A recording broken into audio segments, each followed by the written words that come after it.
Chapter 139. Studying 3-0782. After the crimson light in front of him dissipated, Derek Berg saw his room once again. He saw the pure crystal ball in his hands. Crack! The crystal ball shattered from the inside. Some of it turned into pieces of illusory beams of light that flew into the void around him, while the other crystalline fragments fell noisily to the ground. Derek looked on, dumbfounded. He could see the traces of blood on his face reflected in the bronze mirror. He noticed a crimson light spiraling on the back of his right palm, forming a circle with lines extending out from the edge. The strange symbol bore into the back of his palm and vanished. Derek fell into a daze in the time it took several flashes of lightning to illuminate the sky before snapping to his senses. He looked at the fragments of the crystal ball on the ground, then looked at the back of his right hand as his gaze turned deeper.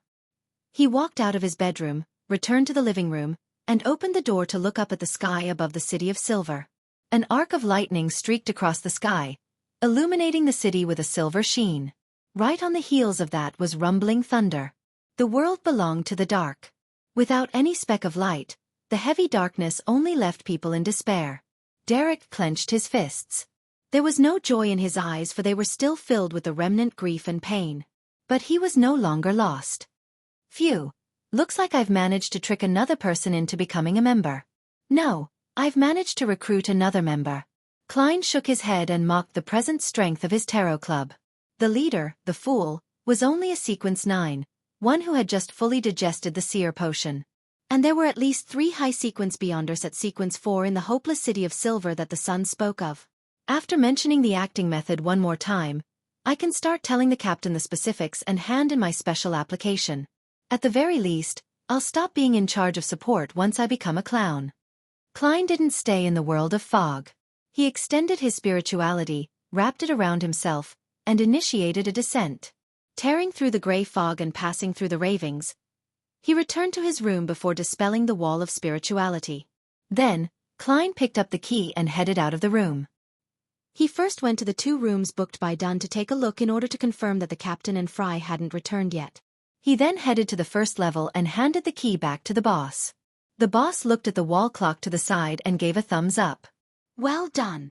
Hey, are you mistaken over why I booked an hourly room? Klein wanted to explain himself, but finally decided to leave the misunderstanding as it was. Feeling wronged, he tried to console himself. Yes, this way. He won't mention that I rented another room in front of the captain. After heading out and going through the motions, Klein did a quick divination and returned to the inn based on the results. He headed straight to the second floor to find Dunn and Fry discussing their investigations in one of the rooms, just as he expected. We can confirm that the wraith appeared within the last 3 months, Dunn summarized to Klein with a nod as he came through the door. Klein immediately echoed, my investigations also confirmed it. He highlighted the main points of his questioning and concluded, there's a townsfolk named Scoundrel Grey who claimed that he had the portrait of the first Baron Lamud. He said that it was an antique oil painting more than 1,000 years old. Don't tell me you bought it? Dunn's eyes shimmered as he was taken aback before he asked. Captain, do you think that I'm so stupid to be fooled that easily? Klein gave a dry laugh. No, I didn't. Even though I'm a history student, I have attended some lessons on archaeology and have some degree of experience in this area. I can more or less determine if something is fake. The person in the portrait looked a little like my history teacher, Mr. Azek. He casually mentioned the most important piece of information. And indeed, Dunn didn't pay too much attention to it. He massaged his temples and said, this is a small town near a historical site. There will always be a myriad of antiques here. I just saw a vendor selling the silver wine glasses of Baron Lamud. Someone tried to sell me the insignia of the Lamud family, claiming that it had been dug out of the castle, Fry added. Klein subconsciously asked, did you guys buy them? Fry and Klein looked at each other, and didn't continue with the subject. The next mission is for you or Fry to take sealed artifact 3-0782 out of town to somewhere uninhabited. Otherwise, a good half of the people in this inn will become idiots blathering praises of the sun. Are you going first, or Fry? Dunn looked at Klein with his deep gray eyes. Me. Klein raised his hands slightly and smiled. It's still quite early, so I can come back and have a nice sleep later. We're doing 2-hour shifts, right? Yes. Fry, go over with Klein and confirm where you'll exchange the sealed artifact. Dunn turned to look at corpse collector Fry. He had already found an opportunity to hand sealed artifact 3-0782 over to Fry when they split up to conduct their investigations. Otherwise, he would have been purified and started praising the sun. Fry hadn't had enough time to recover, and could only hold the item for another 3 hours. All right. Fry took out the mutated sun's sacred emblem from the inner pocket of his black windbreaker and handed it over to Klein. Klein took the item with a fair bit of curiosity and interest. The metal was warm to the touch, as if hot water was flowing within it. The warm, gentle glow was like a ripple, spreading outward in waves and bringing with it a pure smell. At the same time, Klein felt that the dark golden sacred emblem carved with the symbol of the sun was cleansing his spirituality, removing the impurities and leaving it pure. Of course, all sealed artifacts have their dangers. Death might occur if one isn't careful enough. It's even possible to have a fate worse than death. He muttered to himself as he placed the sealed artifact 3-0782 into his inner pocket.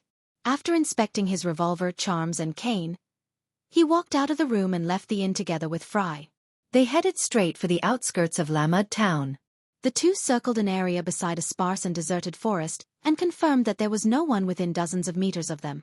"Chase away anyone who approaches you," Fry coldly reminded. "I'll come to take your place in 2 hours." "Sounds good," Klein replied with a smile. After seeing Fry enter the town, he found a tall boulder he had eyed previously. He picked up some leaves from the tree beside him and wiped the surface of the boulder. He then touched the top of the stone with his finger and inspected the stone under the light of the crimson moon. After confirming that it was clean, Klein put on his black windbreaker and sat down. "Why stand when you can sit?" Klein thought to himself. After a few minutes of silence, he looked at the dark, quiet, and rather scary forest. He couldn't help but stand up, taking out several metal bottles from his hidden pockets and scattering their contents, herb powder and essential oils, around the boulder. Klein recited an incantation in Hermes. With the help of the materials, he created a barrier of spirituality, sealing the area he was in. He did this simple ritual for 2 reasons. First, he didn't want to rely too much on his premonition for danger as a seer to defend against corpses and spirits launching a sneak attack against him. The second reason was to keep the bugs away. This is 100 times better than insect repellent. Klein sat back down, satisfied. After sitting there for a few minutes, Klein took out sealed artifact 3-0782 out of curiosity. He began a detailed inspection of the mutated sun's sacred emblem. "I wonder if I could use divination to find out its origins and how it became special." He took out the pen and paper he always had on him and wrote a statement. "The origin of the mutated sun's sacred emblem in my hands." As a qualified and true seer, Klein had made the preparations needed to divine anywhere. After reciting the statement 7 times, he closed his eyes and entered a state of cogitation, using that as a launchpad to propel him into his dreams. All he saw were fragmented pieces of light in his dreams. Other than that, he didn't learn anything else. Yes, the church must have gotten other seers to attempt the same thing in the past. The fact that there is no mention of its origins must mean that there was no result from the divination, just like what happened just now. Klein sighed. He then thought, "I wonder what would happen if I eliminate the interferences?" This thought immediately filled Klein's head, pushing his curiosity to a peak. After more than 10 minutes of hesitation, he stood up. He decided that it was fine since there was no one around, considering how he was in a secluded area of the forest. He took 4 steps counterclockwise inside his wall of spirituality before entering the world above the fog once again. Klein sat at the seat of honor of the ancient table in the magnificent palace.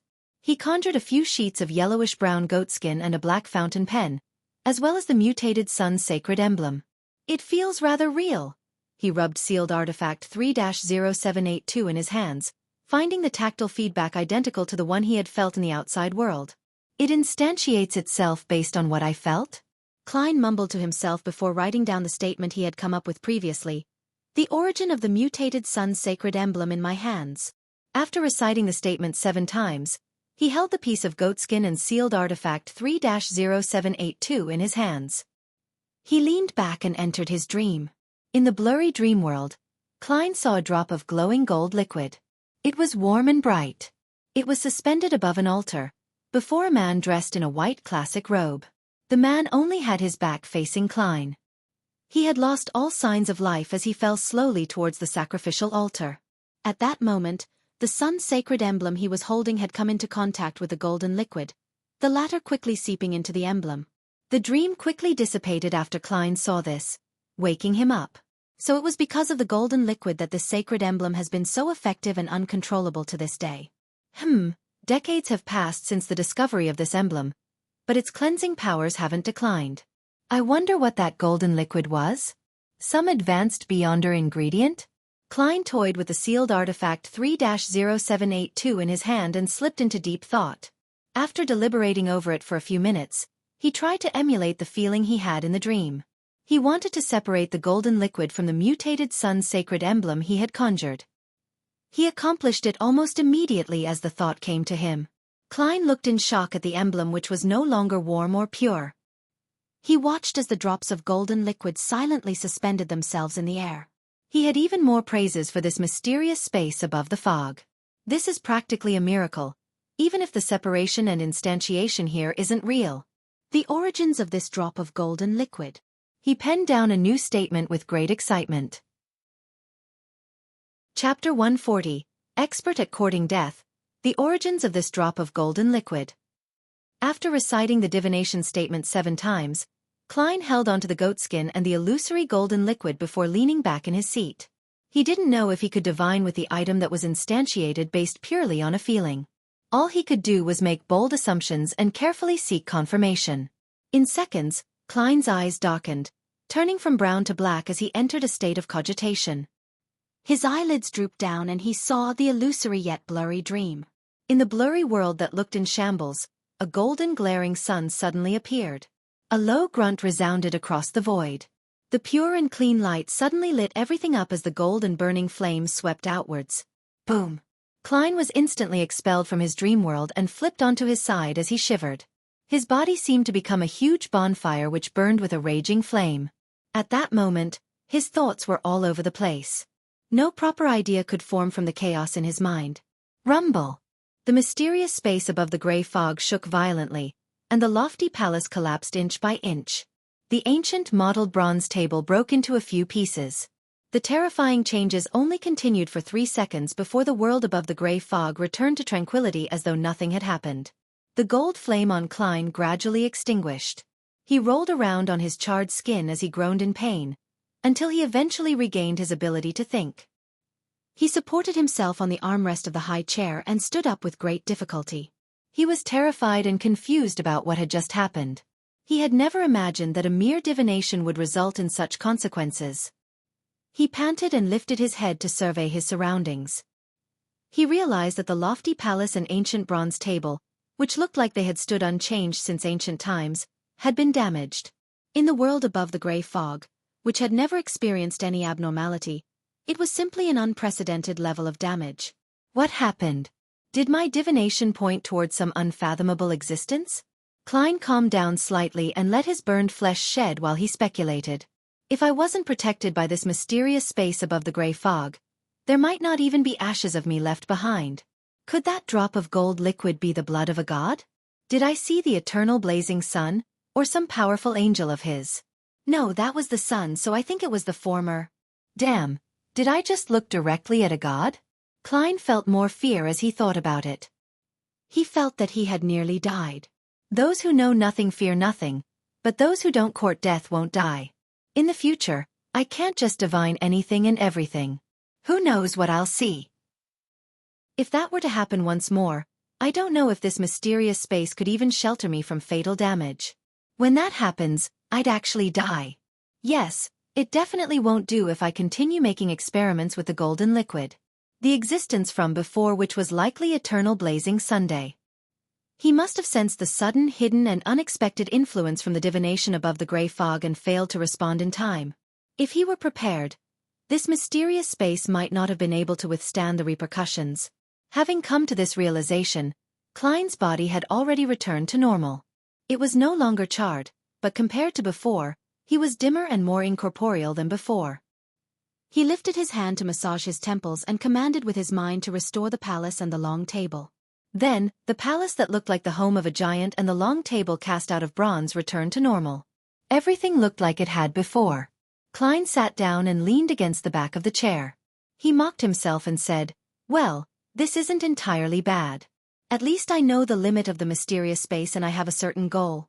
Only powers approaching the angels of the gods can completely influence the power of the area above the gray fog? Sigh, I have to add another new rule to my seer principle. Do not randomly divine things that involve a high-level entity. Yes, I shouldn't hastily activate my spirit vision either. If I were to look directly at things that shouldn't be looked at directly, it might be game over. In the outside world, I don't have the mysterious space to fend off most of the negative effects." After a while, Klein's expression turned odd because some knowledge was reverberating in his head. Yes, knowledge. In the short time he had spent with what appeared to be eternal blazing sun, Klein was constantly in his divination state. Hence, he could instinctively divine certain matters and knowledge from the being that he was looking at. He quickly used a dream divination to recall and organize what he had gathered that wasn't his primary objective. He picked up the black fountain pen and wrote one line after another. 1. Do not look directly at God. 2. Pure white angel. 3. The technique of making a flaring sun charm. It's a relatively high-level charm in the domain of the sun. Its potency can last a year before it deteriorates. There's no need for a ritual to pray to the eternal blazing sun, but the procedure requires the sealed artifact 3-0782 to take the ritual's place. It will siphon power from the mutated sun's sacred emblem. 4. Extremely hostile towards Lord of Storms and God of Knowledge and Wisdom. 5. Bard Potion Formula. Main ingredients: a crystal sunflower or an adult flint bird's tail feather or a firebird's tail feather. A piece of siren rock or a singing sunflower. Supplementary ingredients: a blade of midsummer grass, 5 drops of July wine juice, a blade of elf dark leaf. 6. Light Suppliant Potion Formula. Main ingredients: a piece of brilliance rock or powder of dazzling soul or blood of a mirror hedgehog or the heart of a magma titan. Supplementary ingredients: a golden-edged sunflower, 3 drops of aconite juice. 7. Priest of Light Potion Formula. Information of main ingredients missing. Supplementary ingredients: 5 grams of rosemary, 7 drops of fingered citron juices, rock water. 8. Sequence 4. Unshadowed Potion Formula. Main ingredients could be the golden blood of God extracted from the mutated sun's sacred emblem. It could also be replaced with 3 adult sun divine bird's tail feathers and a piece of holy brilliance rock. Information of supplementary ingredients missing. After writing down the 8 lines, Klein couldn't help but rap the edge of the long bronze table. He had gained way more than he imagined. He was already satisfied with surviving his reckless divination earlier, but now he had received an unexpected survival reward. From the confidential information he received from the Nighthawks, he knew that the sequence pathway that the Church of the Eternal Blazing Sun held was called Sun, and its sequence 9 was Bard. It would allow the Beyonder to imbue courage and strength for themselves and their allies through their singing, a job that brought about devotion and submission. Their slogan was, "Let us praise the sun." The corresponding sequence 8 was Light Suppliant. They could cast spells and hold rituals from the sun's domain which were very effective against corpses and spirits. Sequence 7 was called Solar High Priest, which greatly enhanced the spells and rituals within its domain. In other words, I have obtained the complete potion formulas of Sequence 9 and Sequence 8 in the Sun sequence pathway. Yes, unlike before, the potion formula even lists replacement items and ingredient names from different eras. As expected of formulas obtained directly from Eternal Blazing Sun through divination. Klein thought in satisfaction. He had originally planned on seeing if the Hanged Man could solve the request of the young man from the City of Silver. After all, the Church of the Lord of Storms and the Church of the Eternal Blazing Sun were the most ancient orthodox sections. They had fought against each other for thousands of years, so it would only make sense for the two churches to have learned the initial sequence of each other's pathways. The Hanged Man might not have cared about the Sun pathway previously, but since he is very likely a Sequence 7 seafarer, it would probably be easy for him if he really needed to gather the information. However, I don't need him now. I solved it myself, through an unbelievable yet extremely dangerous method. Miss Justice, Mr. Hanged Man, my son friend, your fool nearly turned himself into a charred corpse. Klein lampooned silently while still feeling a lingering sense of fear. He lowered his head and looked at the records on the goatskin before him. He thought of another formula. Would the Priest of Light be an ancient name of Solar High Priest? The confidential information of the Nighthawks never mentioned it, and my divination didn't pinpoint the sequence number. Is it sequence 6, or sequence 5? Sequence 4, unshadowed. This is the first high sequence formula that I've obtained. It's such a pity that it lacks the supplementary ingredients. I wonder how I can fill in the blanks? I can't believe that drop of golden liquid is really the blood of a god. Sealed artifact 3-0782 is probably far stronger than anyone imagines. From what I can see, it's sufficient to become a grade 1 sealed artifact. Yes, it's likely that the Nighthawks from before only determined whether the item has any traits of the living, how much danger it would cause to nearby humans, how difficult it is to control the item's effects, and if it can be used against corpses and spirits. They had no way of discovering its unique origin. The mutated sun's sacred emblem can probably even fight against evil spirits. How could the examiner find an evil spirit to experiment on? As an official Nighthawk, I can't become the owner of sealed artifact 3-0782. But, yes, I can find an opportunity to make a flaring sun charm and siphon its power? Sigh. I certainly can't do it now. I haven't prepared the necessary ingredients. Why would I, a Nighthawk of the Evernight goddess, carry the ingredients of the sun around with me? Klein massaged his forehead regrettably. He saw that there was no other movement in the world above the gray fog and finally relaxed. He confirmed that the eternal blazing sun hadn't managed to track him down. Do not look directly at God. Do not look directly at a high-level entity. I must remember this. Why would the eternal blazing sun be extremely hostile towards the Lord of Storms and the God of Knowledge and Wisdom? What the hell is a pure white angel? As these mixed thoughts filled his brain, Klein felt the emptiness and an aching pain in his head. Plus, he felt that too much time had passed. He had to return to the outer world, just in case someone discovered anything amiss. Back then, he thought it would take a minute or so to divine 2 or 3 times in the mysterious space. Plus, there was a spirituality wall isolating him from everything else. Once it was touched, his body in the world above the gray fog would sense it. Hence, he felt utterly safe, but he hadn't considered the possibility of having some sort of accident. In the end, he nearly lost his life, and that wasted quite a bit of time. Due to the fact that he was afraid that he would be greeted by a light of purification beam or discover that the mutated sun's sacred emblem was damaged, he enveloped his body with spirituality before he stimulated a descent with his heart in his mouth. The crimson moonlight reflected in his eyes, and there was a darkness hidden within. Klein saw the sparse forest and the weeds before him, as well as the intact sealed artifact 3-0782 in his hands. After a few seconds of breathless anxiety, he finally believed that he was safe. Phew! Klein let out a breath of relief. He felt exhausted after his insane probing at the border of death. Chapter 141. Nightmare. The exhausted Klein dispelled the sealed wall of spirituality, allowing the cool wind to blow onto his face. The scent of grass and trees that the wind carried revitalized him. He rubbed the warm and classic sealed artifact 3-0782 with his hands and sighed to himself. Who would have thought that there would be a drop of God's blood in this emblem?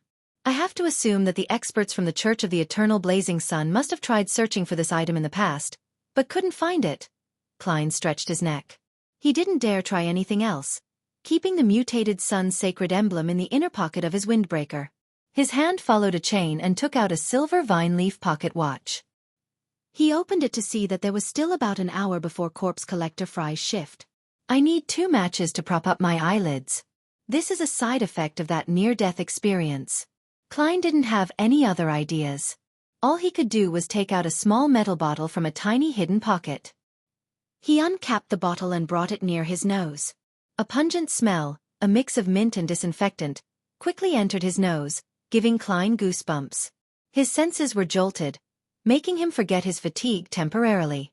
He had learned the formula from Corpse Collector Fry. It was called Quelaag's oil, and it could help a person ignore the stench of rotting corpses, as well as refresh and clear the mind. The next hour felt like torture. Klein paced around from time to time, and was bitten by the mosquitoes in the forest several times. Finally, he saw the black-haired, blue-eyed Fry walking out of the town wearing a windbreaker and holding a cane. Even though Fry still looked like a living corpse, Klein felt as though he was looking at his savior. He covered his mouth and let out a yawn, making his eyes teary. He made his way over and took out sealed artifact 3-0782 from his pocket. What happened? Fry asked as he looked at his partner's pale face. Klein sighed and said, I just did my shift at Chinese Gate the previous night and didn't sleep too well in the morning, so I'm very tired. He didn't elaborate further and changed the subject. Shall I come for my next shift 4 hours from now? 7 hours. The captain doesn't need sleep at night. Fry took the mutated sun's sacred emblem. I'm glad someone enjoys staying up late. Klein ridiculed the captain under his breath. He bade goodbye to Fry and walked towards the town.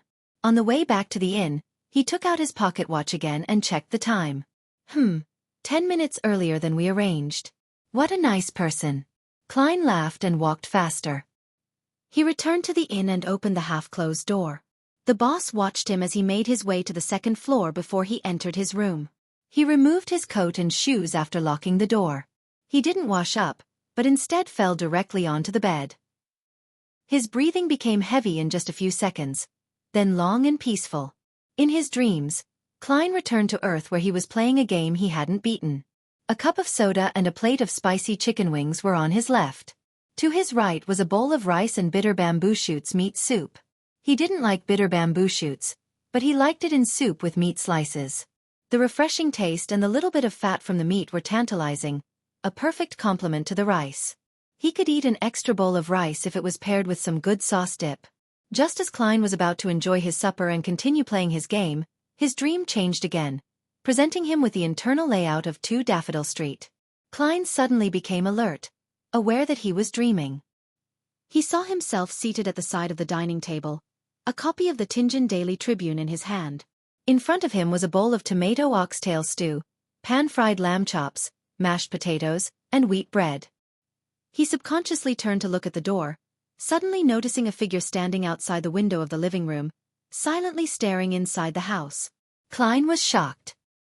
He immediately recognized the gray-eyed Dun. Half his face was clinging close to the window as he silently watched the people inside. Captain, can you not scare someone in their dreams? Is this your way of acting as a nightmare? Klein thought, finding humor in his exasperation. He scooped up a mouthful of stew and put it into his mouth. Ah, this is my cooking. He sighed to himself. He understood why he suddenly became alert in his dream, why the scene of him on Earth vanished. He would naturally become aware when someone barged into his dreams. At this moment, Dun left his spot by the oriel window and directly entered the house. In his black windbreaker, he came silently before Klein. He took off his hat and nodded before sitting down. He didn't stand on ceremony, picking up cutlery and quickly polishing off the stew, lamb chops, wheat bread on the table. Klein looked on dumbfounded, unsure what the captain was doing. Phew. Dun exhaled in satisfaction and gave Klein a thumbs up. He then took out his pipe and a matchstick before taking an intoxicated puff. He exhaled a cloud of smoke and stood up. He then put on his hat and bowed before leaving the house and the dream. Klein looked at the captain's back, unable to collect himself for a long time. He looked down at the empty plates and instinctively wanted to conjure up the food he had just now. But this time, the oxtail stew, lamb chops, mashed potatoes didn't appear in his dream. It was completely eaten? A nightmare can do that? Klein twitched his lips and thought in frustration. So the captain's goal was to prevent me from eating supper in my dream? That sure is a nightmare. This method of acting as a nightmare sure is creative. He let out a laugh and exited his dream, once again falling asleep. At about 5:30 the morning the next day, Klein, who had no choice but to wake up early, drink his coffee and eat his toast and bacon. He hurried out of town to take over from Dun. At 7 in the morning, they prepared to set off back to Tianjin. It wasn't even 10 when they arrived at 36 Zutland Street. Fire sat behind the typewriter after Dun, the most energized of the lot, returned sealed artifact 3-0782 to the back of Chinese Gate. He took advantage of the fact that the clerks hadn't arrived yet so that he could write a report on the mission and the claims of the related expenditures. Klein looked on from the side, satisfied that the items he had expended were within the list, including the materials he used to drive the bugs and mosquitoes away. He didn't return home immediately, for he had arranged to meet the asylum's Dr. Daxter at 1 in the afternoon at the agreed-upon venue through a coded letter. Then there's still the tarot gathering at 3. Why does the boss of a secret society have such a tiring life? Klein thought to himself. He took a 2-hour nap in the Nighthawk's break room to catch up on sleep. He didn't forget the information he had obtained the previous day. He wasn't worried that he would forget, for the information could be recalled using divination. He was afraid that he would disregard the existence of this information, and even lose the ability to divine the information. Thus, he recalled the pieces of information once again before he slept to reinforce them. This was also the reason Klein insisted on doing a review every week and reorganize all the information he knew. After lunch, he took a look at his pocket watch and left the Blackthorn Security Company for the shooting club at 3 Zutland Street.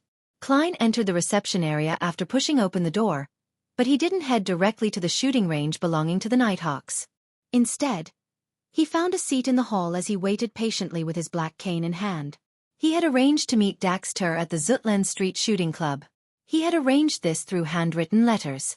Whenever Klein needed to meet him, he would write to Dr. Daxter Guderian in place of a patient's family member and ask about a unique condition called dissociative identity disorder. In his letter, Klein would use various methods to mention the term spectator, as well as a hidden mark of ink to authenticate his identity. The letter would also casually mention a time to meet. As for the place to meet, they had already decided this the first time they met. If Klein felt that there was a need to change the location, he would mention it when they met in person. When Daxter Guderian needed to meet for non-urgent matters, he could send a letter to the Hound Pub or the Shooting Club. The recipient would be marked as Mr. Hornacis, which Klein would take at scheduled times. In urgent situations, he could hand the letter directly to the boss of the Hound Pub, Wright, and mention his search for mercenaries. This way Wright, who was an associate of the Nighthawks, would immediately hand the letter over to the Blackthorn Security Company. After waiting for a while, Klein saw the refined Daxter enter the shooting club, a few minutes past 1. He was wearing a black hat and a fitted tuxedo. He had a cane inlaid with silver in his hands, as well as a pair of gold-framed spectacles on his face. Daxter walked around the club without attracting attention and saw Klein, who nodded slightly. He then retracted his gaze and walked to the counter, expertly applying for a shooting range and renting a gun. This was not his first visit. Small shooting range 7, 3 solely an hour. The fee for renting a revolver is 1 solely 7 pence per hour and it contains 6 rounds. The receptionist quickly settled the request. After Daxter confirmed that he was renting the items for an hour and paid the fee of 10 solely, he took the revolver and extra bullets and was led into the respective shooting range by the facilitator. Klein waited another 5 minutes before slowly standing up. He grabbed his cane before walking to the small shooting range 7 and knocked on the door. The door opened a tiny crack with a creak. Daxter first looked around cautiously, then opened the door fully. Klein immediately entered and locked the door. "Good afternoon, Mr. Daxter," he said as he took out a 10 solely bill. He handed the bill over to Daxter. "We wouldn't let our associates bear any extra fees. Because I can claim compensation," he added in his heart. Daxter didn't decline. He took the cash and asked heavily, "Mr. Moretti, why did you ask to meet me?" Chapter 142. Association. Klein obviously couldn't just bring up the telepathist formula right at the start. However, he didn't hide his intention either. After all, the man opposite him was a spectator. He wouldn't be conned so easily. "Has Hood Eugen behaved unusually recently?" He first asked Daxter Guderian about the patient in the asylum who was a member of the psychology alchemists. Daxter examined Klein's eyes, expression, and gestures. He thought and said, "No, he's acting normal. Frankly speaking, I think if he really wanted to leave the asylum, he could immediately behave in a very healthy and very normal manner. But he hasn't done so, and he continues to stay in the asylum. He appears to be treating every patient. Yes, patients who exhibit chaotic, violent, or abnormal thoughts appear to be getting better. Maybe Hood Eugen is trying to train his beyonder powers with this method." Psychiatrist. Sequence 7 that corresponds to spectator? Perhaps even higher. Since Hood Eugen isn't a doctor in the asylum but entered as a patient, it means that he hasn't truly grasped the acting method. It should be as Daxter has guessed. He's probably training his beyonder skills and doing so resembles that of the acting method.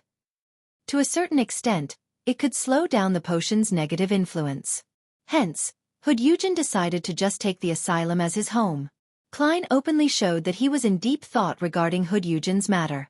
Because that would make Daxter Guderian feel that he knew and understood a lot, making him appear unfathomable. With this in mind, Klein guessed something else.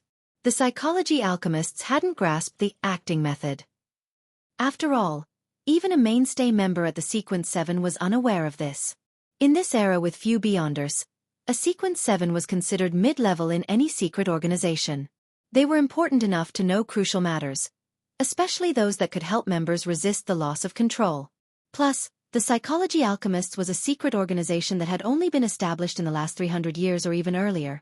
It was understandable that they hadn't grasped or deduced the acting method. The only organization that brought up the method explicitly was the Secret Order. They were an ancient organization that had more than 1,500 years of history and could be traced back to the previous epoch. Hey, the Church of the Goddess is even older than the Secret Order. Just the Letter of Saints from the Revelation of Evernight clearly indicates that it's nearly 3,000 years old. That's not to mention the mythical legends before that. How could such an ancient church not discover the acting method? During the long history of a huge organization, there must have been members who experimented with various possibilities, just like Spirit Medium Daily. They might not have understood the principle of the acting method in detail, but they acted out the name of the potion correctly anyway. They would have discovered the gist of it through the good feedback they received. As that accumulates through the generations of Nighthawks, unless the higher-ups were a bunch of curly-haired baboons, it would be impossible to deduce the acting method. Klein's thoughts made the connection and was suddenly shocked. To the Nighthawks who didn't know of the acting method, someone like Spirit Medium Daily was a genius, an example that an ordinary member couldn't emulate. Hence, no one suspected that the experience of Daily and others could be adapted for their own use.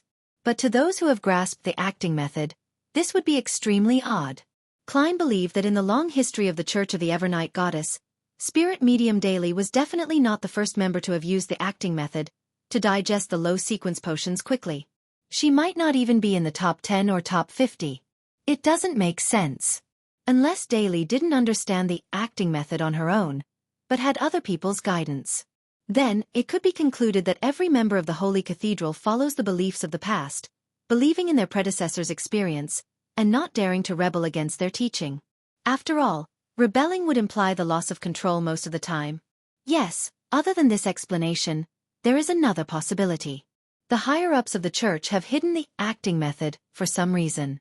I need to flip through some records and search for examples of Beyonders in the Church of the Evernight Goddess digesting their potions quickly, as well as their final outcome.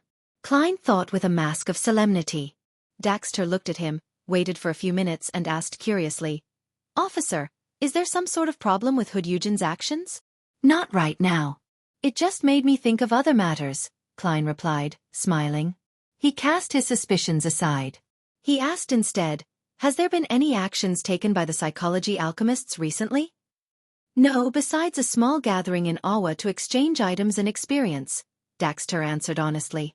Klein nodded slightly and said, "How about your own situation?" Daxter controlled his expression as he replied, "Not too good myself. I still hear some ravings and have some illusions. If I wasn't a doctor specializing in mental health, I might even think that I have some sort of disorder." As he spoke, his face grew solemn. "I followed Hood Eugen's and your instructions to ignore those illusions and ravings. That made me feel much better, but they still affect my sleep, and I have become more grumpy and short-tempered. I'm not like myself, as though another new me is growing from within, or maybe it could be described as a new character. I'm very worried and terrified that I might suddenly lose control one day." Just as I have predicted, I didn't even need to divine to see that coming. Having prepared for this, Klein smiled and said, "You don't have to worry, you're a subsidiary member of the Nighthawks now. There are benefits for you. As an ancient organization, we master many methods to keep one from losing control. It isn't 100% effective, but it will definitely help you. Besides, I'm willing to share with you my personal experience. You must know the man standing before you only used a month to shake off the shackles of illusions and ravings, and they haven't resurfaced. You should know from Hood Eugen and your other cadres that doing so is very difficult." For Sequence 8 telepathist, Klein bragged a little. "Officer, there's a bit of a lie in what you said, but it's mostly the truth," Daxter suddenly said calmly. "What do you want from me?" "It's tough to lie to a spectator," Klein replied with a smile. "It's not something that only I want to get. Miss Justice wants it too." Of course, he knew that Daxter would definitely assume that the Nighthawk squad wanted something. "If your method is really effective, and the items or information you want is within my reach. Daxter weighed his words as he spoke. I will give you the perks in advance, Klein said straightforwardly. We want the telepathist formula. He wouldn't hide the potion formula but inform the captain as well. He would tell the captain that Daxter used it in exchange for his personal experience on bringing the potion under control. During the procedure, Klein would definitely verify the formula and, accidentally, memorize it in his head. Besides, he would use the fact that he used his personal experience in exchange for the formula to earn merit with the Nighthawks. By then, with his previous merits, he might not even need to put in extra effort to apply for the clown formula and main ingredients.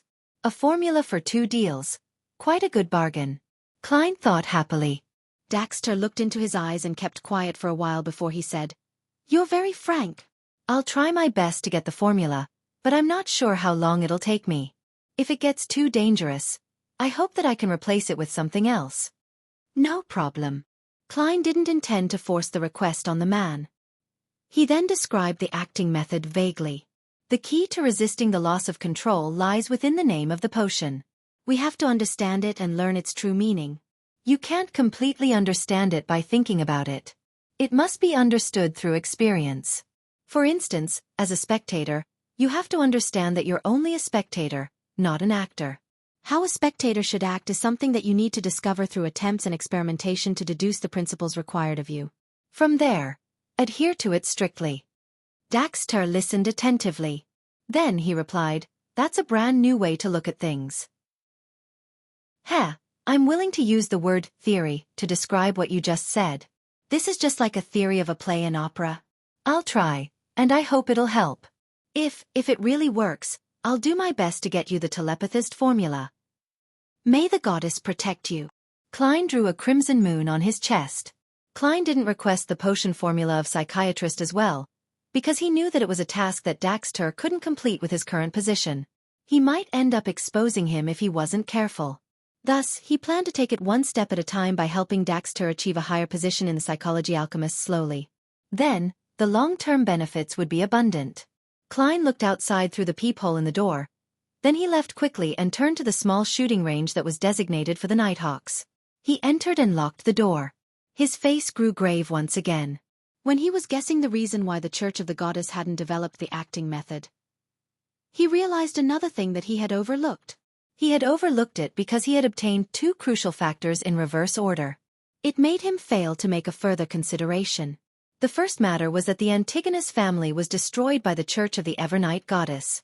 The second matter was that the Antigonus family had the seer sequence in its grasp, or at least most of it. As there was a very long period of time between when Klein learned the 2 facts, he almost didn't piece them together. Hence, he overlooked something that should have been pretty obvious. Since the Antigonus family had grasped a majority of the sequences of the seer pathway, how is it possible that the Church of the Evernight Goddess only received sequence 9 seer? They should have obtained more than that as the spoils of war. If a member from the Aurora Order got a hold of the clown formula from the Antigonus family's magical notebook, then what about the church that destroyed the entire Antigonus family? Even if the Antigonus family was well prepared and hid their most valuable things at the highest peak of Hornacis Mountain, the Church of the Evernight Goddess shouldn't have gained so little.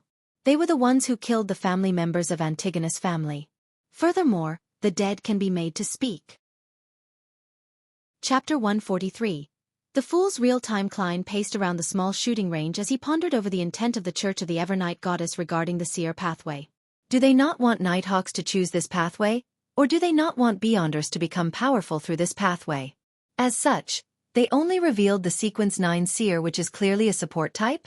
Captain also mentioned that the Holy Cathedral might have the subsequent recipes. No, they didn't even provide the names of the potions for sequence numbers 8 and 7 in the confidential information that I read. They merely described the battle characteristics of each sequence. In other words, they don't want those under them to realize that the church might hold the actual formulas. Is there a possibility that Nighthawks who chose this pathway could become vengeful spirits for the Antigonus family, and thus, the higher-ups of the church made a decision like this? Or could there be some other reason? Klein suddenly felt incredibly suspicious, a sense of intense wariness and vigilance towards the higher-ups of the church. He began reconsidering whether he should openly hand over the special application to become a clown. If there are some terrifying secrets behind this, wouldn't I be jumping into the fire myself? Frankly, I'm not a person that can be placed under strict investigation. But the Tinjin branch has handed the clown potion formula over to the church. Any seer who learned of this would hope to advance. Isn't that normal? Sequence 8 is still considered a low sequence, so it shouldn't invite too much attention. The only problem is that I would only take a month to completely digest the potion and submit a special application. If the higher-ups are familiar with the acting method, they would be able to realize what I did immediately. Of course, I do have an excuse. I know spirit medium daily after all. Old Neil, who is strict in abiding by the mystery prior's maxim, is also my friend. The claim that I gained inspiration from them and refined the acting method isn't too hard to believe. Yes, even Daly received attention from the higher-ups only after showing signs of digesting a Sequence 7 potion in 3 years, and is now being nurtured to become a future archbishop. Being at the stage of clown shouldn't garner me too much attention, unless I fully digest the clown potion in a few months, giving them confirmation to believe that I have truly mastered the acting method. In other words, applying for the clown potion isn't a risky move. I can continue with that plan, but I should pay attention to this in the future. Sigh, I'll have to take things one step at a time. I'll do a divination back at home. Klein collected himself and took out his revolver from his holster before carrying on with his daily shooting practice and maintenance. The quality of the revolver that he had gotten from his schoolmate, Welch, was unexpectedly good. Without any surprise, it would last for quite some time. Of course, he had to credit Dunn and Leonard for teaching him how to maintain a revolver. To be honest, it doesn't matter if it's damaged. These are all things I can request compensation for. Klein looked at the target, put away his revolver, and left the shooting club. He took the public transport back to 2 Daffodil Street. Before arriving at his destination, he saw a young lady pacing about his door. This lady was dressed in a blue lacy dress, as well as a thinly veiled hat. She was Melissa's classmate, Elizabeth, who had her adorable baby Fat. She quickly approached when she saw Klein arrive, taking off her hat to reveal her joyful face. She paused for 2 seconds before smiling. "Good afternoon, Mr. Moretti. I'm guessing that you just came back from Lamud Town, right?" "I'm sorry, I came back in the morning." Klein smiled. "No, I came from Zutland Street." Yes, that was a very honest answer. He laughed to himself. Elizabeth froze for a moment, then said with excitement, "All right, I guessed wrongly. I came to look for you because I wanted to tell you that I didn't have that nightmare last night. I no longer dreamed about the knight in black armor. This was exactly the same as the result of your divination. Of course, that wraith was completely purified by sealed artifact 3-0782. I couldn't channel his spirit even if I was there, much less your dream." Klein laughed and replied gently, "I'm happy that you're freed from your troubles. I'm also very satisfied with my divination yesterday." Thank you once again. All right, I have to go now. I still have lessons in the afternoon. Bye-bye, Mr. Moretti. I'll visit Melissa when I have the tie." Elizabeth left joyfully, renting a carriage by the side of the road. As the carriage began to roll forward, she smiled and thought proudly, "Melissa definitely doesn't know how great her brother is." It seems as though my explanation just now was useless. Young ladies would rather trust their intuition and the truths made up in their minds.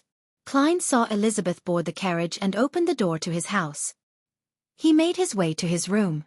He rested for a while before he began to consolidate everything that had happened over the past week, including the questions he had yet to resolve.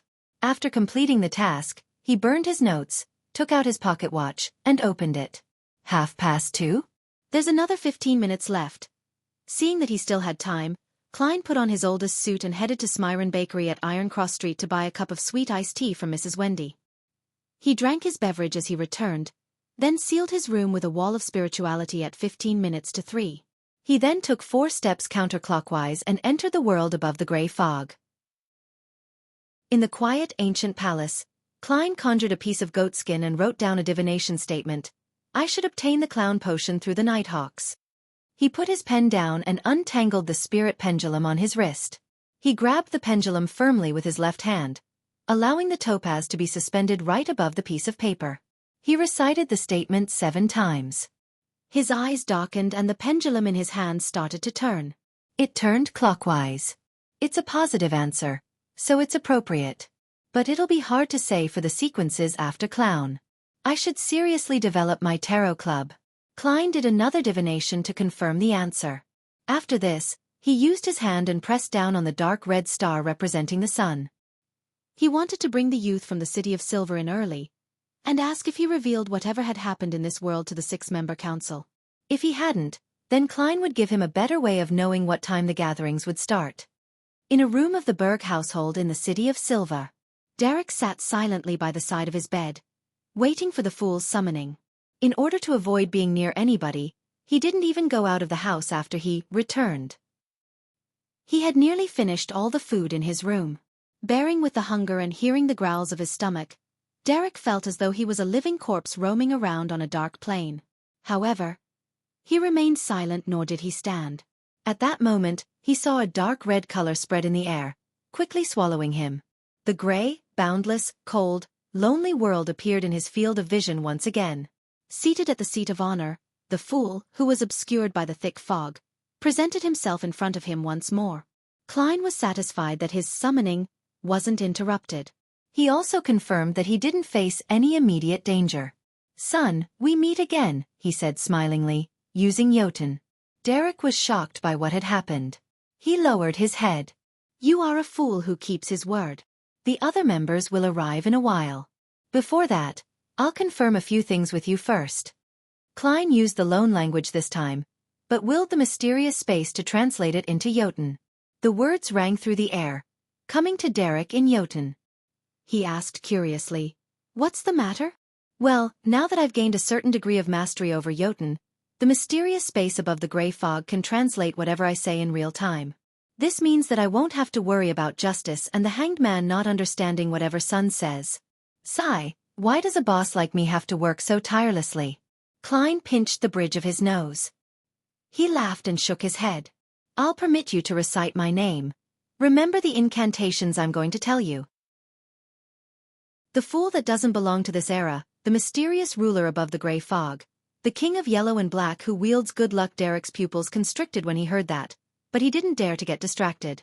He recited it over and over again in his heart, then confirmed it with the fool. "You have to use a simple ritual and recite my name whenever you return to the City of Silver. I will notify you in advance for future gatherings. You need not pay too much attention to it on other days, nor do you have to avoid anyone. When you receive my notification, isolate yourself within 1,000 heartbeats." Klein told him the method he had been deliberating on for quite some time. This was essentially a response to a prayer. As he had to consider the situation regarding the City of Silver, as well as save time, Klein opted to omit the other steps of the ritual since it was a plea directed toward him. 1,000 heartbeats? Derek muttered to himself. Klein described the general idea of the tarot club to Derek, then took out his pocket watch and looked at the time. Derek froze for a while, instinctively looking at the wondrous item. When 3 approached, Klein extended his hand and pressed on the dark red stars representing justice and the hanged man. Derek didn't blink as he witnessed this. He saw light burst forth opposite and beside him, as 2 hazy figures extended from within. Audrey Hall surveyed her surroundings and froze suddenly. She then heard the ever-calm voice of Mr. Fool. "This is our newest member. His code name is Sunday. This is Miss Justice, and that is Mr. Hanged Man." "Newest member?" Audrey was shocked at first, then her shock immediately turned to joy. She was very excited to see the development of the tarot club. She felt like a protagonist. The hanged man Alger creased his brows, a little upset that the fool would drag in a new member so suddenly. He should have at least mentioned it to us. But a great figure like Mr. Fool wouldn't have to care about our feelings. He thought in exasperation before giving a simple greeting to Justice and Sunday. In this short process, Audrey entered her spectator state and paid close attention to the newest member Sunday. He should be quite young. His body language tells me that he's a little nervous and restrained. But he ultimately maintains a tolerable air of silence, giving the feeling of, a lone wolf. Yes, a lone wolf. Audrey thought as she cast her gaze at the fool who was seated at the end of the long bronze table. She said in joy, "Mr. Fool, I've collected another 2 pages of Emperor Roselle's diary." Chapter 144. 3-Way Deal. Actually there were 3 pages, but the characters were too complicated and too difficult to memorize. My limit is only a little over 2 pages. I would mess up if I were to memorize more. The rest will have to wait until the next gathering. Audrey added in her head. New pages of Roselle's diary? Klein's mind stirred. He smiled and asked in reply when he already knew the answer. Miss Justice, what do you need?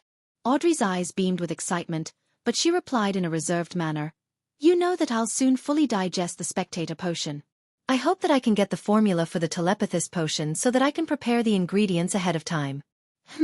I know that there isn't much content for 2 pages of the diary, and it might not equal to the value of the telepathist formula, so I'll give you another page. I'll also pay you a sum of money on the side. She had yet to finish what she said when she suddenly felt that it had come out wrong. She couldn't help but berate herself in her head. Mr. Fool is at the very least an important figure which approaches that of a god. How could he be bought over by money? Hence, Audrey couldn't maintain her spectator state as she hurriedly added with a stammer. That's not what I meant. Mr. Fool, what I meant is that you can determine the compensation that you'd like. Yes, that's what I meant. I like your earlier suggestion. I would answer like this. When you have fully digested the spectator potion, you will get the formula you need. I have a subordinate. No, I have to use the word adorer, that sounds more awesome. He happens to be handling some matters that require money, and this is his anonymous account in Backlund Bank.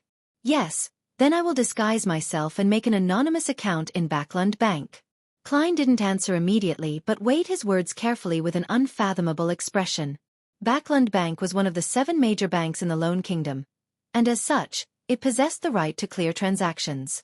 The Lone Kingdom settled accounts with receipts to take care of cash transfer business between banks within the same city in a centralized manner. However, unlike banks in the Intis Republic, not all banks were part of the same league. The biggest 7 banks held on to these rights.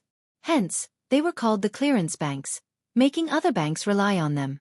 Transferring money from a different location, on the other hand, could only be done within the same bank. It would be completed by squaring accounts between branches. With the invention of the steam locomotive and telegram, the efficiency of these transfers had been enhanced drastically. Just then, the son, Derek Berg, suddenly spoke. The telepathist potion formula? Telepathist that is followed by psychoanalyst? Audrey looked towards him puzzledly. You know of it?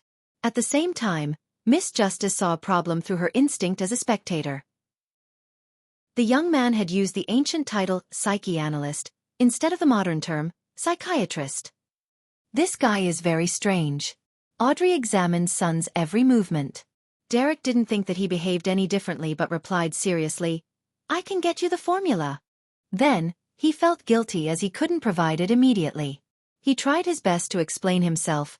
It's a sequence pathway that stemmed from the dragon race. And our city of Silver was once ruled by the giant king's imperial household. As you know, the giants and the dragons are sworn enemies. Hence, the city of Silver has all of sequence 9, 8, and 7. I have ways to get them. This kid. I already warned him not to speak carelessly or expose his origins. In the end, Klein nearly wanted to extend his hand to cover his face. Sigh, although the son appears to be in great pain, very mature and silent for his age, he's just a boy after all. However, that clarifies one thing for me. It turns out that the spectator sequence's origins stem from the dragon race. It's no wonder that the symbol formed by stars behind Miss Justice's high chair is the dragon. The city of Silver has preserved history well. Klein maintained his posture of leaning against the back of his chair while he listened thoughtfully to the son's description. In fact, he could have easily stopped the son from exposing those matters. As long as he didn't help in the simultaneous translation, Justice and the hanged man wouldn't have understood him at all. However, Klein took a different approach. He felt that it might help him consolidate his mighty and mysterious image in the minds of the 3 members effectively. Hence, he listened with a smile and didn't make a sound. Giant King, Dragon Race, the City of Silver. Audrey was confused. She first took a look at the hanged man opposite her, but she could tell that he was shocked and confused as well from his body language. She looked sideways towards the seat of honor on the long bronze table. She saw the fool sitting on the high chair, engulfed in thick grayish-white fog. His right arm was placed on the armrest while he leaned sideways leisurely. He showed no shock, no curiosity, no thoughts, and no doubt. He only looked at them with a smile. He knows. He knew all of this. Audrey and Alger made the definite judgment almost at the same time. The City of Silver. I've never heard of this place. Where is it? Audrey probed while Alger listened attentively. At that very moment, Derek Berg's head was filled with questions as well. He could tell that, besides the godlike fool, Justice and the Hanged Man were some sort of beyonder. In the forsaken land of the gods, besides the people in the City of Silver, Derek had never seen another living human. So he asked in reply, "If you aren't residents of the City of Silver, which city-state are you from?" Sigh. Klein couldn't help but wish to sigh again. Audrey trembled her lips, momentarily at a loss for words. Yes, the hidden meaning behind his question is that if you don't want to answer a similar question, don't pry into the questions about where the other person lives. Miss Justice nodded faintly and elegantly kept quiet. Obviously, Alger had misunderstood the son's intentions as well. He didn't know the other person was really just asking straightforwardly. So, he kept quiet too.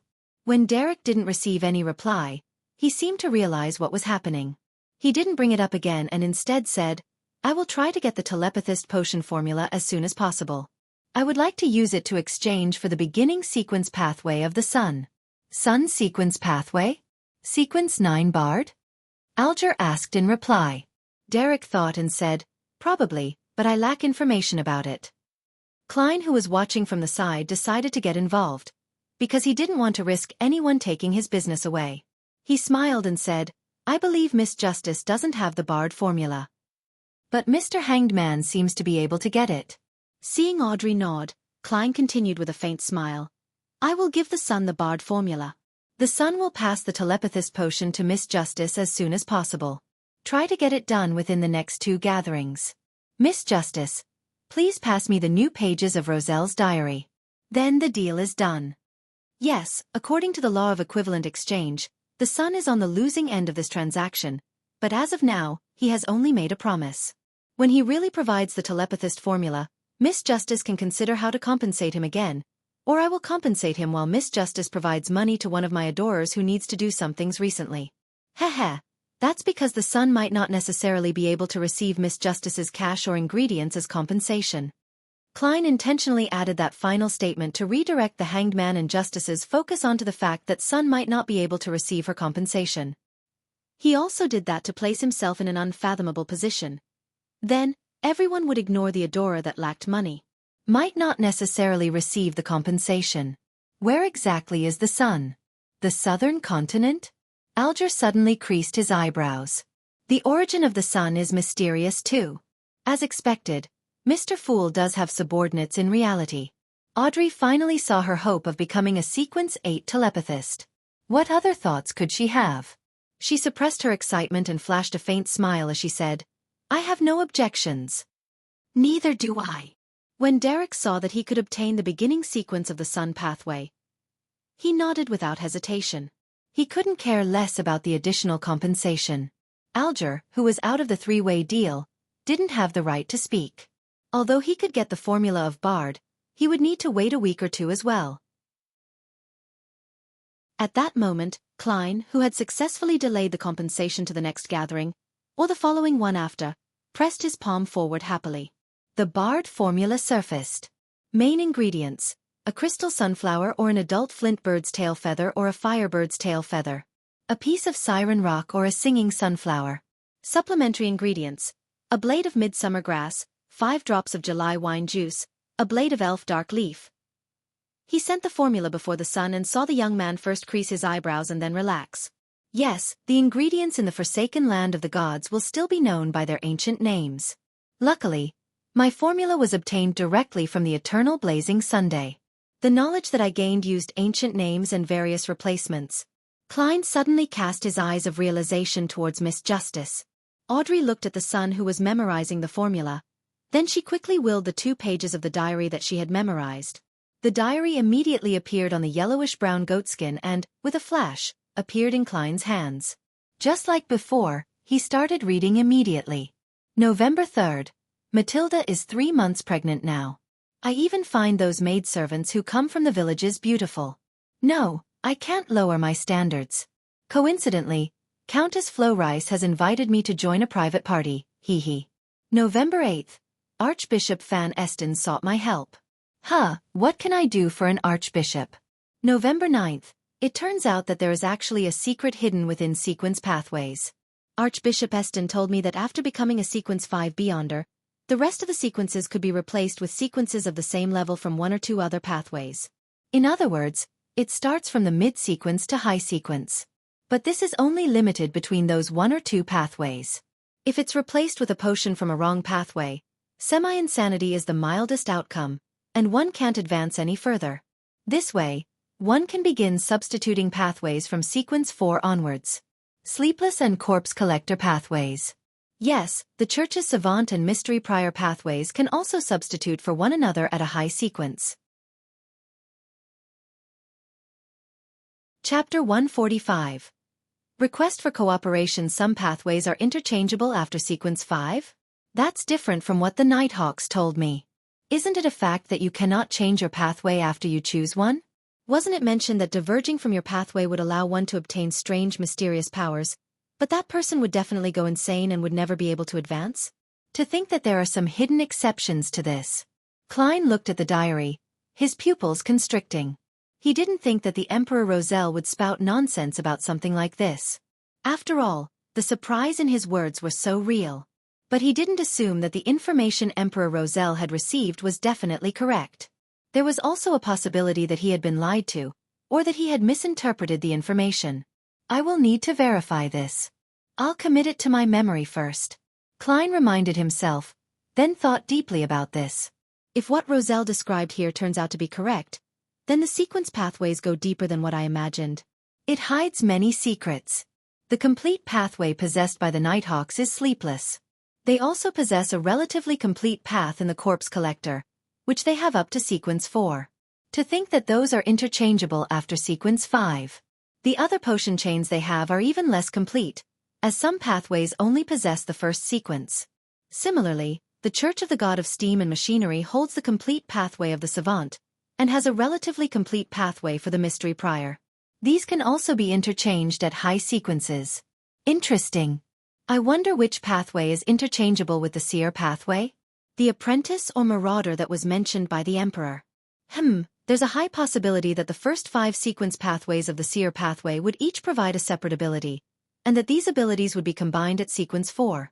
At that stage, there should be no way to interchange it with some other potion. Klein retracted his thoughts, once again placing his attention onto the diary.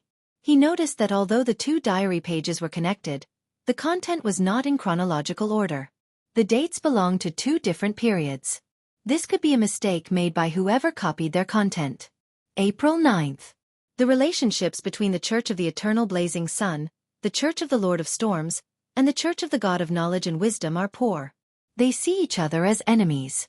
The Church of the Evernight Goddess is at odds with the Church of the God of Combat from the Faisak Empire. This can be taken advantage of. These are all facts worth considering. April 13th. I participated in an ancient organization's gathering. I never expected them to be members of this organization as well. It sure was frightening. To think that the second blasphemy slate was in the hands of this organization. This is the first time I'm seeing this legendary item. Indeed, it was hiding an unimaginable secret, hee. Perhaps there will come a day when I will create a blasphemy slate unique to me.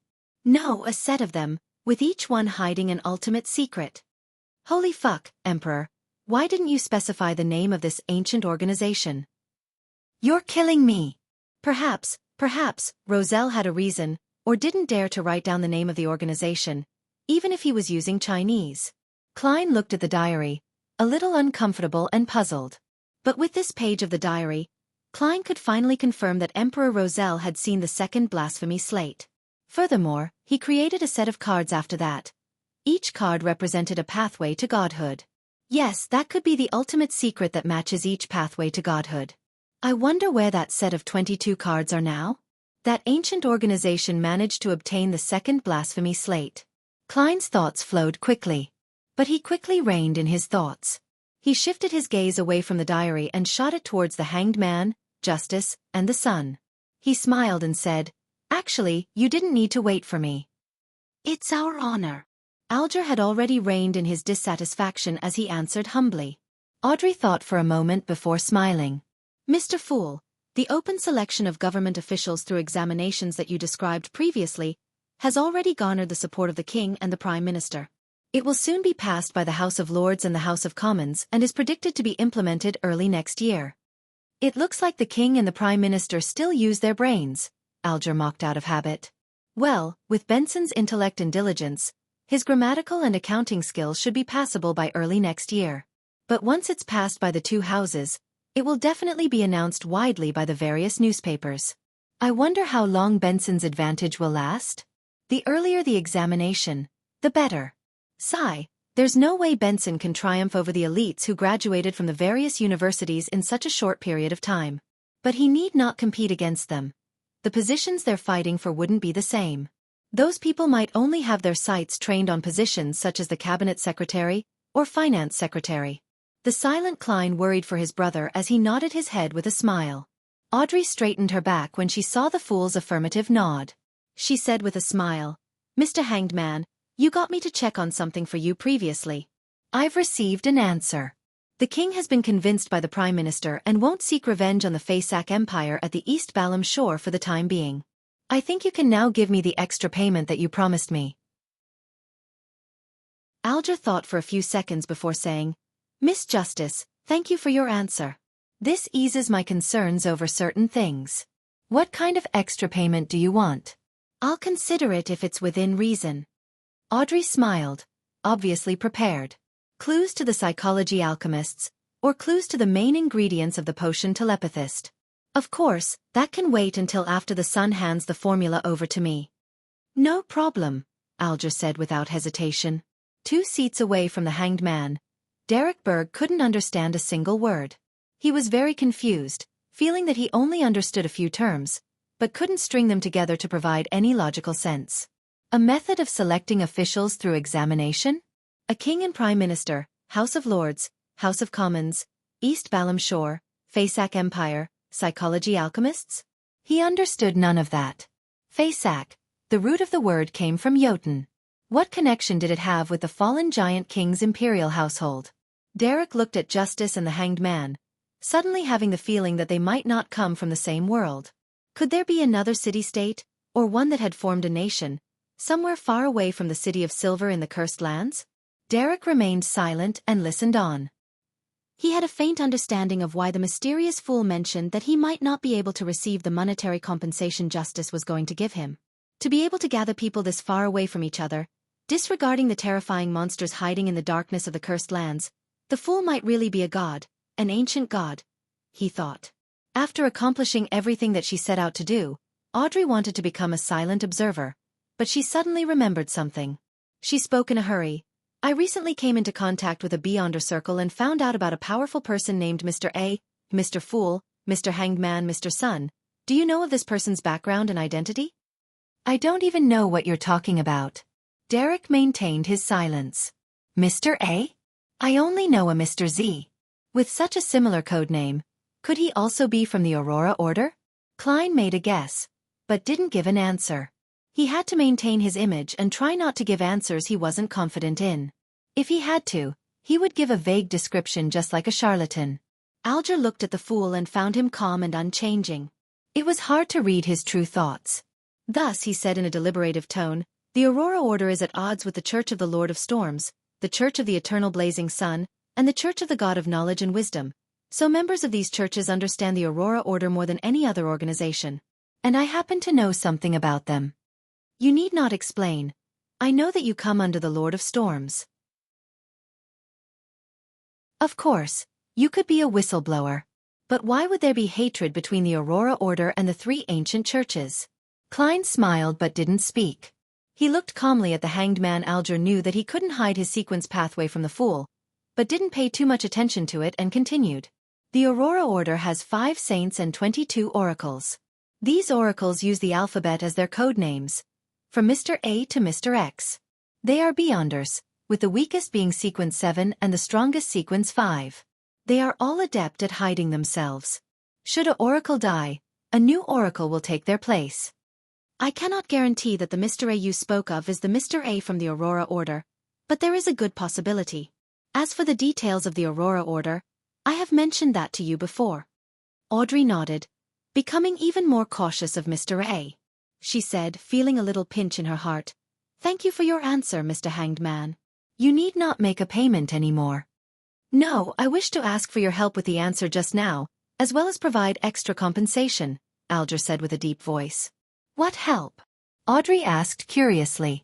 Alger thought for a few seconds before saying, "I received intelligence that the pirate Kalangos, codenamed Rear Admiral Hurricane, has secretly gone on shore and infiltrated Backland. I don't know what he's up to, but I hope that you can help me locate his whereabouts. As for whatever happens afterwards, you need not put yourself in danger." Rear Admiral Hurricane Kalangos? One of the 7 great admiral pirates? Audrey widened her eyes, almost unable to maintain her spectator state. What was the thing she wanted to do the most after she became a Beyonder?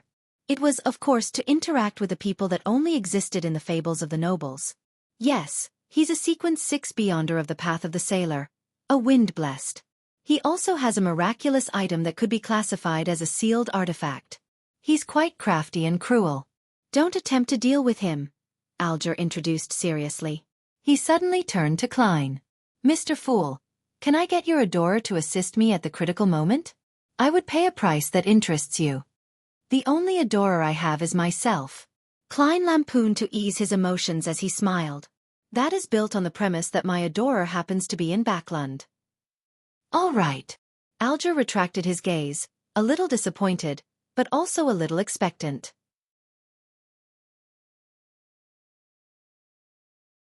Chapter 146. Creeping Hunger. What's so special about Kalangos's magical item? Audrey asked slightly confidently. She considered it carefully and suddenly realized that she had a decent ability to locate people in Backland. Firstly, her father was one of the most wealthy, connected, and reputable nobles, while she was quite popular amongst the younger generation too. Hence, in the upper middle class of the society, she had quite a few resources to take advantage of. Secondly, the 2 Beyonders that she knew had their own circles as well. Apprentice Furs was originally a clinical doctor, and was now an author. She knew quite a number of people in the literary world and publishing industry, as well as among the middle-class doctors. Arbiter Zio Cha had helped many middle-lower-class people to coordinate and mediate disputes over a long period of time. She was also quite famous in East Backland Borough among the working class and mafia. She had a lot of hidden channels. Plus, considering the Beyonders that they knew and their circles of influence, their ability to look for a person wasn't to be belittled.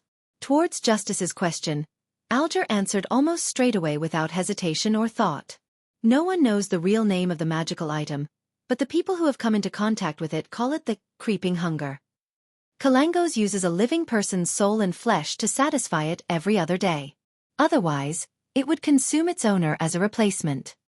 This could be one of the most important clues to seek out Kalangos," Audrey said, creasing her eyebrows. She felt utter discomfort and extreme hatred towards any evil item that desired a living human's fresh blood and soul. Yes, but in a big city with at least 5 million people, a few vagrants going missing wouldn't be noticed, Alger reminded her. Ever since he got his hands on the creeping hunger, Kalangos has been very difficult to deal with. He was originally a wind-blessed. He possesses great beyonder power in domains related to water, wind, and the weather. But later on, people realized that he could drive his targets crazy, enter the dreams of others, summon light to purify a dead soul, sing to strengthen himself, and change his appearance. "There's almost nothing that he can't do," Alger described in detail. "We suspect that those are all effects that came from the magical item Creeping Hunger." Before he finished sharing, Derek Berg, who had been listening quietly, suddenly blurted, "Shepherd." "Shepherd? Sequence 5 of the Secret Suppliant and Listener Pathway? Among the 6-member council in the City of Silver, there is a new elder who's a shepherd. Sun had mentioned that she's strong enough to fight against a Sequence 4 expert. Well, an evil spirit of the same grade." Klein's expression changed slightly, but it was covered by the gray fog. Justice wasn't paying any attention to him either. "Shepherd. Shepherd." Justice and the Hanged Man asked in unison. One sounded completely confused while the other sounded shocked, as though they had heard the title of shepherd elsewhere before and knew something about it, but didn't understand the actual situation. Seeing that everyone was staring at him, Derek suddenly panicked a little. No matter how quiet, depressed, and vexed he was a boy after all. He hurriedly explained with a stammer, "What I meant was, The traits that the hanged man described were like the beyonder power of the sequence job, shepherd. Every shepherd can swallow another's soul into their body, including wraiths and evil spirits. They control these souls to do their bidding with a unique method, which allows them to make use of their abilities, just like a god letting his lambs out to graze. Hence, no one knows how many powers a shepherd has. That depends on how many beyonder souls they have swallowed, and that makes them very scary. They're almost like a high-sequence beyonder. However, there are people who suspect that there's a limit to the number of souls that a shepherd can consume and let out to graze, and that the souls inside them could be replaced as well. So that's what being a shepherd means. The sequence pathway that the Aurora Order has in its control is enigmatic. No wonder they worship the true creator. No, the fallen creator. Klein was suddenly enlightened, but he didn't nod, taking on the appearance that he knew so long ago. Meanwhile, he sighed inwardly. Son, you are a boy after all. This is very important information. Very important insight. You could have exchanged it for valuable things, but you just revealed it all. Just like that. Yes, the ability demonstrated by the magical item Creeping Hunger is similar to a Sequence 5 shepherd. I wonder if other sealed artifacts have the same powers of beyonders? I wonder which sequence the sealed artifact 2-049, the Antigonus family's puppet, resembles. After listening to Sun's explanation, Alger seemed to have sorted out the puzzle in his mind as he nodded in silence. Audrey got even more curious and pressed. Which sequence pathway is shepherd from? Which number is it? The secret suppliant pathway, Sequence 5. Klein seized the opportunity to answer so as to demonstrate that he knew everything. Secret suppliant. Aurora Order. Audrey suddenly recalled Mr. A, who was a suspected oracle of the Aurora Order, and she immediately felt heavy-hearted. She started thinking seriously, thinking of what price she could pay in exchange for Mr. Fool to take action and rid off that disgusting fellow effortlessly. However, she couldn't think of anything that would move Mr. Fool into doing so. As expected, a figure akin to a god wouldn't be easily moved. There aren't many things and matters that would garner their interest after all. Audrey sighed. Putting her impulse aside, she nodded to the son gratefully, thanking him for giving them a new perspective on Creeping Hunger, so that they could deal with it more reasonably and efficiently. Mr. Hanged Man, I'm willing to accept the mission. But I can't guarantee if I can find Rear Admiral Hurricane, Kalangos. Audrey looked opposite her when she spoke. There's no better answer than this. Regardless of your success, as long as you try, I will definitely compensate you with things like secret information or intelligence. And if you succeed, maybe I could provide you the telepathist's main ingredients directly. Of course, the prerequisite is that we have to know what it is, Alger promised generously, which was a rare sight. Deal. Audrey pursed her lips and replied with a faint smile. Then, Alger created Kalangos' portrait with Klein's permission and assistance. He was one of the 7 major pirate admirals. He had a distinctive broad chin, brown hair tied into a bun at the back of his head like an ancient warrior, and green eyes that seemed to hint at laughter, but were abnormally cold. After they finished their discussion and shared their insights, Klein smiled as he announced the ending of the gathering. He saw Justice and the Hanged Man get up swiftly from their seats and bow while the sun mimicked their motions, only slower. He pressed forward with his right hand and severed the connection, but he didn't leave immediately. In the Berg household in the City of Silver, Derek looked at his familiar surroundings and glanced outside at the dark sky that had flashes of lightning. He was momentarily thrown into a trance. But he soon jolted to his senses. He searched for goatskin and a quill before writing down the barred formula he memorized. He looked at it several times and was finally certain that there was nothing wrong with it. Derek wasn't worried that possessing the barred formula and becoming a different beyonder would gain the suspicion of the upper echelons of the City of Silver. This was because in past exploratory expeditions, members of those elite troops would often collect some formulas, ingredients, and strange artifacts from the monsters in the abandoned and destroyed cities. During this process, it was normal that people kept some of the loot privately. As long as it didn't involve anything too important, the captains and higher-ups would tacitly overlook it. Over time, some formulas started going around through non-official channels within the City of Silver. Some became the foundation of strong families from generation to generation. The things of the dark surrounding the City of Silver were relatively fixed. Some ingredients could be obtained easily while some could only be encountered if one went far into the cursed land. Putting aside the goatskin, Derek recalled the mysterious fool's instructions. Hence, in his simple bedroom, he lowered his head and simply prayed, "The fool that doesn't belong to this era." The mysterious ruler above the gray fog. The king of yellow and black who wields good luck. Jotun was a very ancient language. It came equipped with the mystical properties demanded by rituals, prayers, and spellcasting. Therefore, Derek didn't need to change the incantations into ancient Hermes. The fool that doesn't belong to this era. Klein, who was seated at the seat of honor at the long bronze table, suddenly heard prayers reverberating in his ears. He then saw the crimson star that corresponded to sun blinking. He didn't try to touch it, but planned to reply to him 10 minutes before the next gathering so that the City of Silver youth would make preparations to be alone. The most important part was for him to evade the conversion of time and date, to decrease the possibility of damaging Fool's mighty image. After he confirmed that, Klein wrapped himself up with spirituality and stimulated a descent. Returning to his room, Klein removed the spirituality wall and took a break before he got ready to head out again. It wasn't necessary for him to play the role of a seer, and he didn't have to fix his trip to the divination club into his daily schedule. He would only visit occasionally to make some extra pocket money and fulfill his supervision as a nighthawk. Originally, Klein wanted to laze around through the entire afternoon, but he suddenly thought of something that he had yet to do. So, he had no choice but to gather himself up. According to his appointment, he had to pay Detective Henry a visit that day and accept the final report about the Red Chimney investigation. Sigh. I've heard that the big-timers are all quite busy. I still have to spare some time to go to the Tingen Family Servant Assistants Association with Benson and Melissa to look for a good maidservant. Klein unwillingly changed his shirt, put on his black tuxedo, and held his silk top hat and silver-inlaid cane before walking out the door like a gentleman. At Basic Street, under Henry's private detective company, Klein put on a mask and lowered his hat as he went across the street quickly and entered the stairway. Chapter 147. Night Visitor in the Office of the Private Investigator. "Sir, your request has been completed," Detective Henry said to the gentleman in front of him with his hoarse voice. He heaved a sigh of relief. This wasn't an easy mission, nor was it too difficult, but it used up a great deal of our resources and energy. To be honest, I'm a little regretful. I regret setting too low a price for this mission. No matter what you say, I will not pay a single penny more," Klein emphasized in his heart. He pointed at the thick stack of documents on the coffee table and asked, "Is this the investigation report?" "Yes." Henry pressed on the report that had at least 60 pages and sighed. "This is the most troublesome report that I've completed."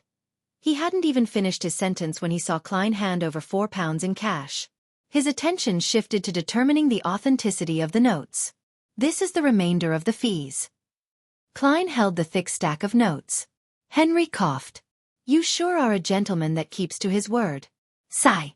"I didn't expect the investigation report to use this many pieces of paper. It was completely out of my budget."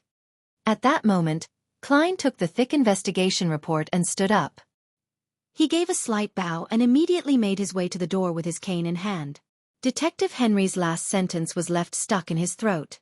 "Hey, how can you expect me to pay for the paper used in the investigation report? That should be included in the fees already." Klein touched the £5.8 solely he had left and muttered in his heart. He walked quickly onto Basic Street. He surveyed the surroundings and confirmed that no one was paying attention to him before leaving the place. He found an opportunity to remove his mask. Klein didn't intend to head home right away. He wanted to search for a cafe and organize the investigation report. He wanted to find the houses that had a change in tenants after divining the Red Chimney. He could then conduct his search before dinner. There were many cafes in the area, but none of them met Klein's criteria. Ever since steam and machinery became the symbol of the times, more and more cafes had toned down on their decor and become something like cheap restaurants. They provided refreshments, coffee, bread, and dishes like pea and mutton stew to the busy workers. Thus, respectable ladies and gentlemen no longer went to cafes to discuss things. They no longer viewed these actions as being symbolic of their status. Various clubs started appearing and replaced cafes as a place for socializing. After some time, Klein finally found a cafe that had a decent atmosphere. He sat in a secluded corner and took a sip of his 1-penny Southville coffee before flipping open the investigation report. In Tingen City's North Borough, South Borough, East Borough, West Borough, Golden Indus, Harbor Borough, and University Borough. There are a total of 1179 buildings that have a dark red chimney. Along the outskirts of Tianjin City, there are a total of 546 buildings with the red chimney the requester described. This doesn't include buildings in towns or villages that are relatively further away despite them falling under the jurisdiction of Tianjin. Below are the addresses and tenant records of each of those buildings. As per the request, the activities within the last 3 months are recorded in more detail. Klein flipped through page after page, occasionally making notes on paper he brought around with a fountain pen. Finally, when he found the type of red chimney he had seen, he realized that there was a change of tenants in 25 buildings. That's not too many. I should try to finish my investigations within 2 days. After all, I've seen that red chimney and parts of the house in my dream. My spiritual sense would have a feeling of familiarity when I see those signs again. I'll confirm the target that way. In other words, I'm a living investigation machine. Klein nodded. He split the buildings based on their location and planned to investigate 15 of them that day. He didn't need to do a divination to get an answer if these investigations would prove dangerous. Since there was a change of tenants, that would mean that the mastermind behind the coincidences had already left. Let's hope that the new tenants know what the previous tenants look like. But since the person behind the scenes can control my fate without anyone noticing, to the point of making the coincidences feel so natural, he would definitely have a way to remove any traces he might have left behind. Sigh, I can only pray to the goddess and hope that he left behind some sort of clue. Klein sighed. He pumped himself up and put on his hat. He then grabbed his cane and the report before leaving the cafe. Klein spent 2 solely on a rented carriage and visited 15 buildings with the red chimneys before dinner. Unfortunately, none of the buildings was the one he saw in his dream. It would be quite troublesome if tomorrow's investigation yields the same result. He might still be living in the house with the red chimney even after I saw it in my divination. This could say that he is very confident and isn't afraid of my investigation. In fact, he might not even be afraid of the Tianjin Nighthawks. Or perhaps, he doesn't know that he's been exposed. That would mean that the power resisting my divination was a power not belonging to him. Klein stood in front of 2 Daffodil Street and analyzed the various possibilities. A few minutes later, he patted down his tuxedo and pressed on his hat before taking out his key and entering the house with a smile.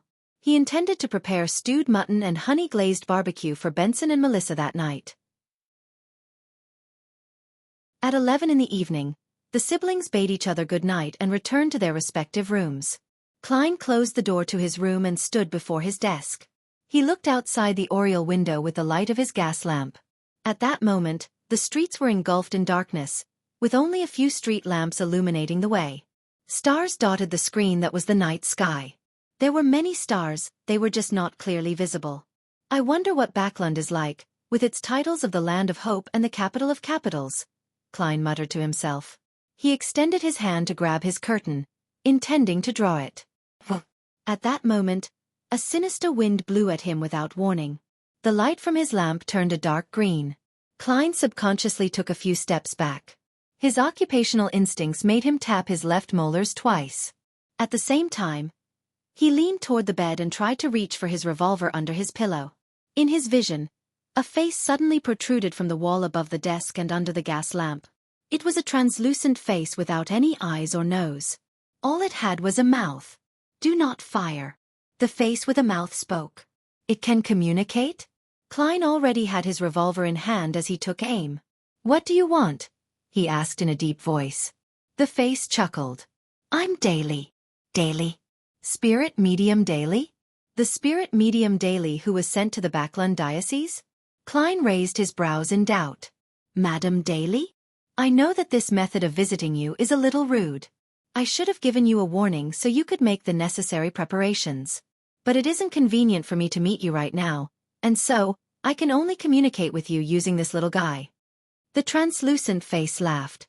Even though the voice is different and jarring, the manner of speech is indeed Madame Daly's style. The abilities of a spirit medium sure are cool. Klein reflected wistfully. He didn't lower his revolver as he asked, Madam, what do you want to talk about with me? If I were you, I would first seal the bedroom with spirituality. Otherwise, your family members might think of you as crazy. The translucent face quipped. Heh, you need not be so cautious. I came back to Tianjin in secret because of Dun's letter. You know that a nighthawk cannot leave the area they are assigned to at will. The captain's letter? Klein didn't approach the desk. Instead, he felt for the holy night powder he had in the hidden pocket of his black windbreaker. Dunn and I are both beyonders that started with the Tinjin Nighthawks. We have always maintained a good relationship. Last Thursday, yes, Thursday, he sent me a letter and mentioned you. He said that you emulated the maxim of a mystery prior, came up with a set of rules for a seer, and claimed that it was effective in helping you grasp your potion. From then on, you no longer hear sounds and see visions that you shouldn't. Dunn said that it was similar to what I did.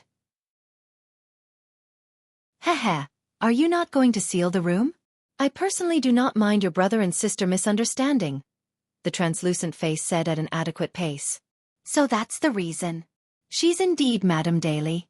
Klein heaved a sigh of relief, pushing the holy night powder back into the inner pocket. He then walked to the desk and took out the silver dagger he used for rituals from the drawer. He quickly built up a wall of spirituality before turning to the protruding face. Madame Daly, what else did the captain talk about in the letter?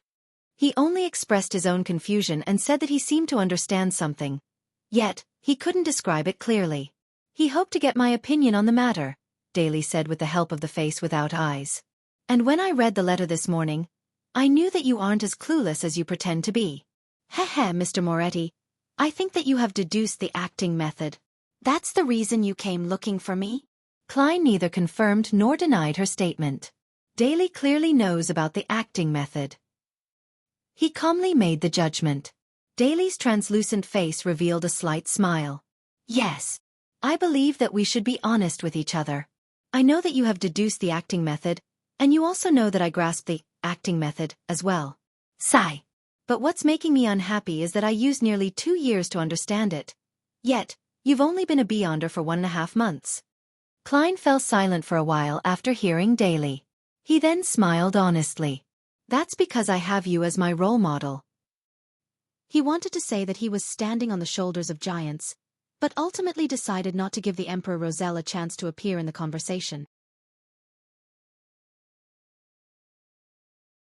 Chapter 148. Messenger Klein's reply made Daly chuckle. The translucent face with only a mouth said, even though you found inspiration through the maxim of the mystery priors and confirmed your theories through my experience and performance, it only took you a month to understand the acting method and come up with your own seer principle. That shows that you possess outstanding wisdom and an open mind. Klein didn't engage in the topic which made him guilty, but instead asked in response, Madam, do the higher-ups in the church know about this so-called acting method? No doubt they understand it very clearly. I once read through the historical information in the church and searched through stories of people ignoring the norms and advancing quickly. I realized that there were more than a few nighthawks and bishops who have done so. I'm not the most unique one either. But their ending. Daly intentionally paused, and she suddenly sounded heavy-hearted. What kind of ending did they have? Klein asked, feeling a tug at his heartstrings. Could it be that the Church of the Evernight Goddess views the acting method as the seduction of some devil or evil god? The translucent face suddenly laughed. Their endings were rather great. Besides the few who lost control or were sacrificed in Beyonder incidents, the rest of them have at least become archbishops or high-ranking deacons. Among them, there are also experts that have successfully become high-sequence Beyonders. In the Church of the Goddess, Sequence 4s and Sequence 3s are called saints, while Sequence 2s and Sequence 1s are called grounded angels. Of course, every angel was once a saint. Madame Daly, you deliberately tried to scare me earlier. The corner of Klein's lips twitched before he asked, without hiding his suspicions. Since the church has mastered the acting method, why didn't they just tell every nighthawk? Although it wouldn't prevent every nighthawk from losing control, it would definitely lower the probability and reduce unnecessary losses. A sense of loss appeared on the translucent face. I have no idea why either. They told me that when I become an archbishop or high-ranking deacon, I'll be able to know the secret. I came here today because I hope that you can tell Dunn about the acting method more clearly before you hand in your special request. Klein wasn't stupid enough to ask why she couldn't do that herself. Instead, he said thoughtfully, once noticed by the church, one has to swear not to tell anyone about the acting method? Yes, you must do it before the goddess's holy items and swear upon her name.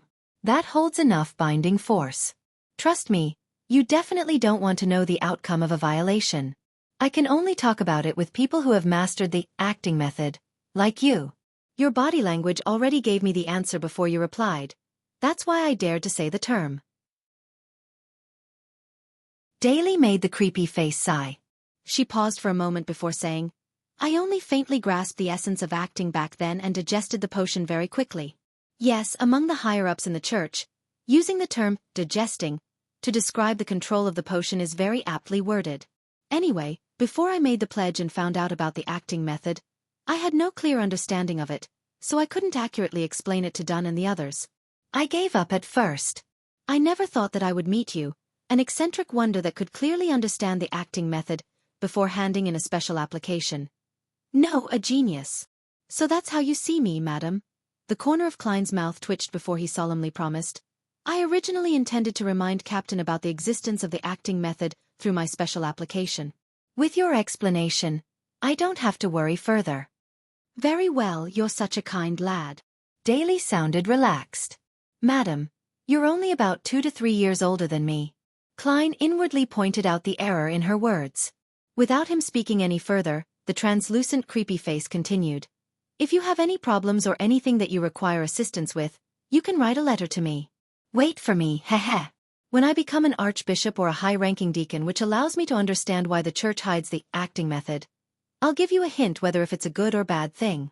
Klein was suddenly energized, and he asked without hesitation, Madam, what's your address? To him, the more help he got, the merrier. Plus, she was a pretty strong spirit medium. Seeing that Klein didn't oppose the idea at all, Daly remained silent for a while before she laughed. Our communication shouldn't go through the post office, as we would be using normal letters. That's very dangerous. I'll teach you a relatively easy ritualistic magic. You can use it to summon a special spirit, one that belongs to me. Pass the letter to it, and it'll send it precisely to me.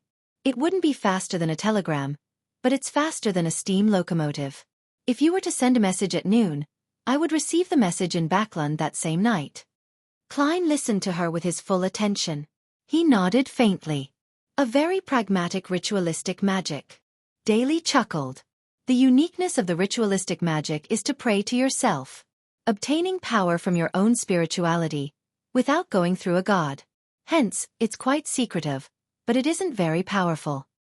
First, you select a herb and essential oil in the corresponding domain.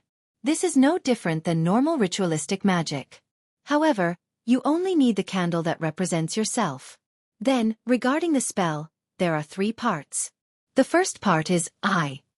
Shout I in either ancient Hermes, Jotun, Dragonish, or Elvish. The second part is I summon in my name. That part can be said in Hermes. The third part is the exact description of the summoning object. For instance, you would use this in the future. The spirit that wanders about the unfounded, the higher dimensional creature that a human orders, the messenger that belongs to Daily Simone. Higher dimensional? In mysticism, this is normally referred to as the spirit world. Klein memorized as he analyzed the ritual procedure. In that aspect, he could barely be considered an expert. The benefit of this kind of ritualistic magic is that it avoids calling upon a god but relies purely on a person's power. It achieves various magical effects without the constraints imposed by a god's specialized domain. The problem lies in the strength of a person. A weak result for the weak, and a strong result for the strong. Klein felt that he had once again obtained new mysticism knowledge that he would have never come into contact with at his current sequence. Daly repeated the description a few times and emphasized solemnly. Remember, don't change the actual description of the summoning object, or the ritual could easily attract a terrifying monster. Okay. Klein nodded honestly. At the same time, he suddenly thought of something. If I were to change the description of the summoning object to, the fool that doesn't belong to this era, the mysterious ruler above the gray fog, the king of yellow and black who wields good luck, what would be summoned? Would it be utterly useless, or would the gray fog suddenly descend, or would I need to respond in that mysterious space? Would this help me in stirring more power from the world above the gray fog? Would it cause a terrifying chain effect? Klein still felt traces of the fear after his experimentation with the mutated sun's sacred emblem. In the end, he followed his intent and planned to divine above the gray fog before deciding whether he should make the attempt or not. He contemplated and asked out of interest, Madam, If one were to strictly practice the acting method, how long does it take to go from sequence 8 to sequence 7, and how long from sequence 7 to sequence 6? According to the information that I've read, it varies from 3 months to 2 years for sequence 8 to sequence 7. It depends on whether you can grasp the core spirit and corresponding principle during the acting process. From sequence 7 to sequence 6, it varies from half a year to 3 years. Likewise for sequence 6 to sequence 5. As for sequence 5 to sequence 4, 3 to 20 years. Daly described roughly. Klein suddenly smiled. So madam, are you already at sequence 6? He heard from Dunn that Daly used a year's time from sequence 9 corpse collector to sequence 8 gravedigger. Then, from gravedigger to sequence 7 spirit medium, she used another year. She had been a beyonder for 5 years. In other words, Daly was at the spirit medium stage for about 3 years. Yes, that's the reason why I was transferred to Backlund Diocese, the creepy translucent face answered frankly. My current occupation is a spirit guide. However, I prefer the name spirit medium. All right, this little guy is getting tired. I have to go. Under such circumstances, I won't be saying, "May the goddess bless you. Sweet dreams." Klein pressed his chest, smiled, and bowed. No, there won't be any sweet dreams tonight. I have to rush back to Backlund. This isn't a happy experience, it's like having a relationship with someone you don't like. Daly's voice grew softer, and the translucent face with no eyes or nose slowly shrank back into the wall without leaving behind any traces. The gas lamplight suddenly became bright and the gloominess vanished into thin air. Klein, who had his spirit vision activated the entire time, watched the changes in a daze. It took him a while to snap back to reality. Spirit medium. No, spirit guide is very impressive. It can actually conjure a messenger. I wonder what's the specialty of my sequence 7 and sequence 6? He muttered to himself. Then, he quickly dispelled the spiritual wall, switched off the gas lamp in his bedroom, and silently lay down in the darkness. He didn't plan to head to the world above the gray fog that night, just in case Daly suddenly returned and said Dunn Smith's classic words, "Oh yeah, I forgot one thing." When that happens, I wouldn't even be able to silence her with death. On the second day, Klein arrived at the Blackthorn Security Company 3 minutes early. Good morning, Klein. The new clerk is here. Rosen greeted with a splendid smile. Klein felt sincerely happy for her. Congratulations, Rosen. The goddess heard your prayers. My skin shall be back to perfect condition. Rosen nodded, her eyes beaming with joy. After they chatted for a while, Klein walked through the partition and knocked on the door to the captain's office. Please come in. Dunn's mellow voice sounded. Klein pushed open the door to enter. He saw his captain sit up instinctively as his gray eyes turned dark. It was as though he was prepared for trouble. Ahem. Klein cleared his throat, set aside his hat and cane, then sat down. Captain, I have something that I'd like to report. What is it? Dunn asked in a deep voice, his arms crossed. Chapter 149. Direct hint. Klein looked at the serious Dunn Smith and smiled suddenly. Captain, I understood something yesterday. And what is that? Dunn repeated the question in a serious tone. He leaned back and unfolded his crossed arms. Klein recalled the script that he had prepared. As I was concluding my past experiences, I realized that the names of sequence potions encompass a whole set of principles that can help us gain control over them, a set of principles that allow us to avoid the negative impacts. When we're doing things according to these set of principles, we seem to become a member of the corresponding job. Similarly, these sets of principles are hidden. They aren't made known to you directly. All we can do is make conclusions from the corresponding job bit by bit, then adjust our understanding based on the different feedback we receive. Thus, when I became a real seer at the Divination Club and obtained my set of principles for the seer, the auditory and visual illusions that plagued me just vanished. That is what I understood.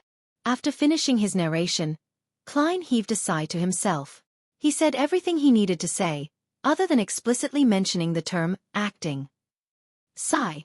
Let's hope that the captain doesn't tell the church that I've already developed such ideas when he is asked. That would place much more attention on me. There's also the factor of the relationship between the seer pathway and the Antigonus family. That might cause trouble eventually. But the captain has also experienced all kinds of situations, And he's an experienced and smart person.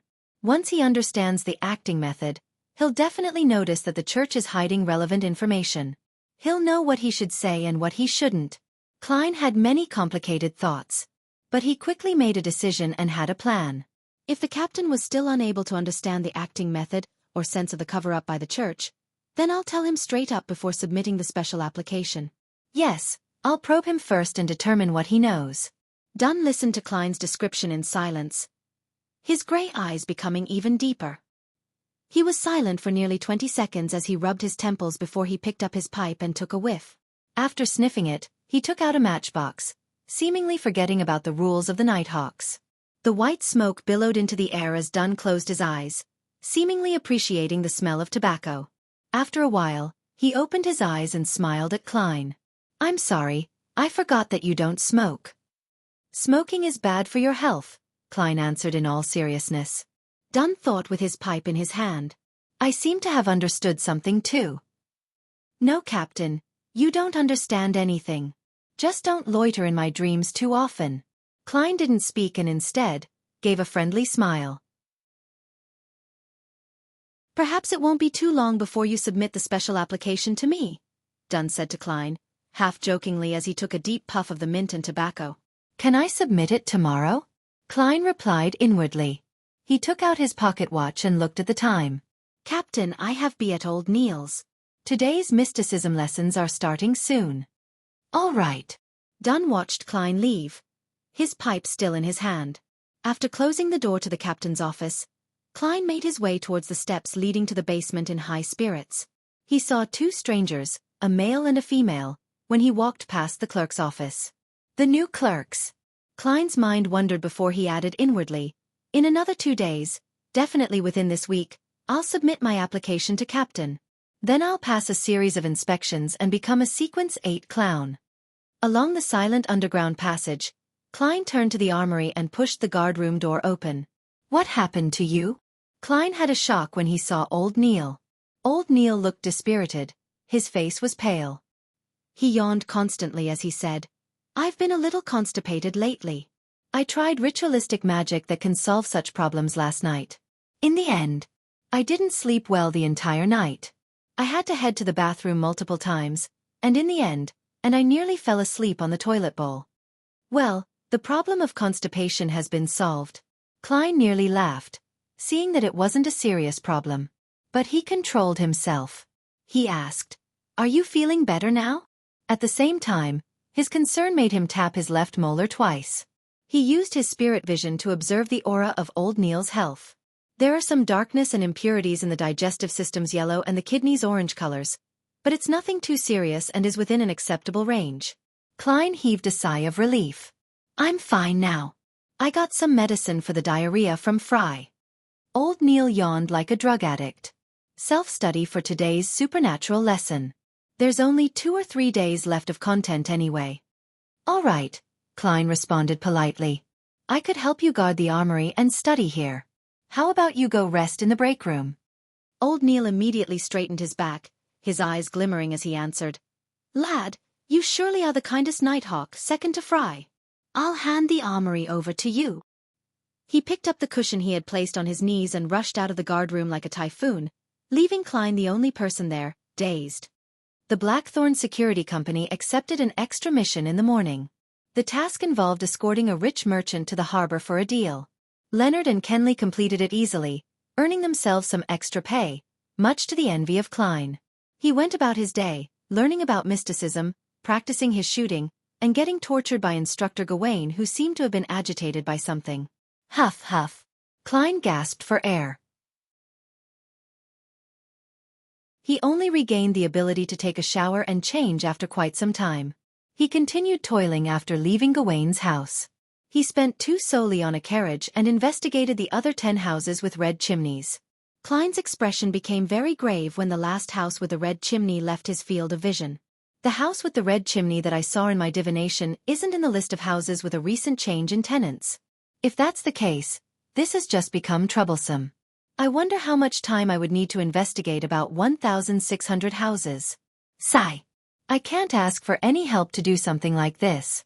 After all, Only I would have the sense of familiarity from my spirituality when I see the target. Don't be discouraged. Don't give up. I'll continue the investigation whenever I have free time. I'll try to complete it within 3 months. No, 2 months. Who knows, the target might be found in tomorrow's investigation. And I'll organize the material when I get back and plan a route according to the distance of the sectors. Klein motivated himself, banishing his feelings of depression. Now that he had made a decision, he planned to instruct the driver to turn toward Daffodil Street. However, he suddenly realized that he was somewhere close to where Mr. Azik stayed. Before Mr. Azik went for his holiday, he did write to tell me that he would be back sometime this week, but he didn't specify the exact date. Since it's on the way, I'll leave a note for him. Also, I rented this carriage for an hour with 2 solely, and the time's almost up anyway. I'll just stop at Mr. Azik's house, then take a public carriage back. Klein quickly made a decision. 4 minutes later, he alighted from the carriage and arrived outside Mr. Azik's house. The houses here were obviously of higher quality than those at Daffodil Street, but not as good as those on House Street. There was a patch of grass in front of the house, and a small garden in the back. Ding, ding, ding. Klein pulled on the rope outside the door and sounded the bell within the house. A few moments later, he heard footsteps from inside before the door swung open. Azik's mild facial features and bronze skin appeared before Klein.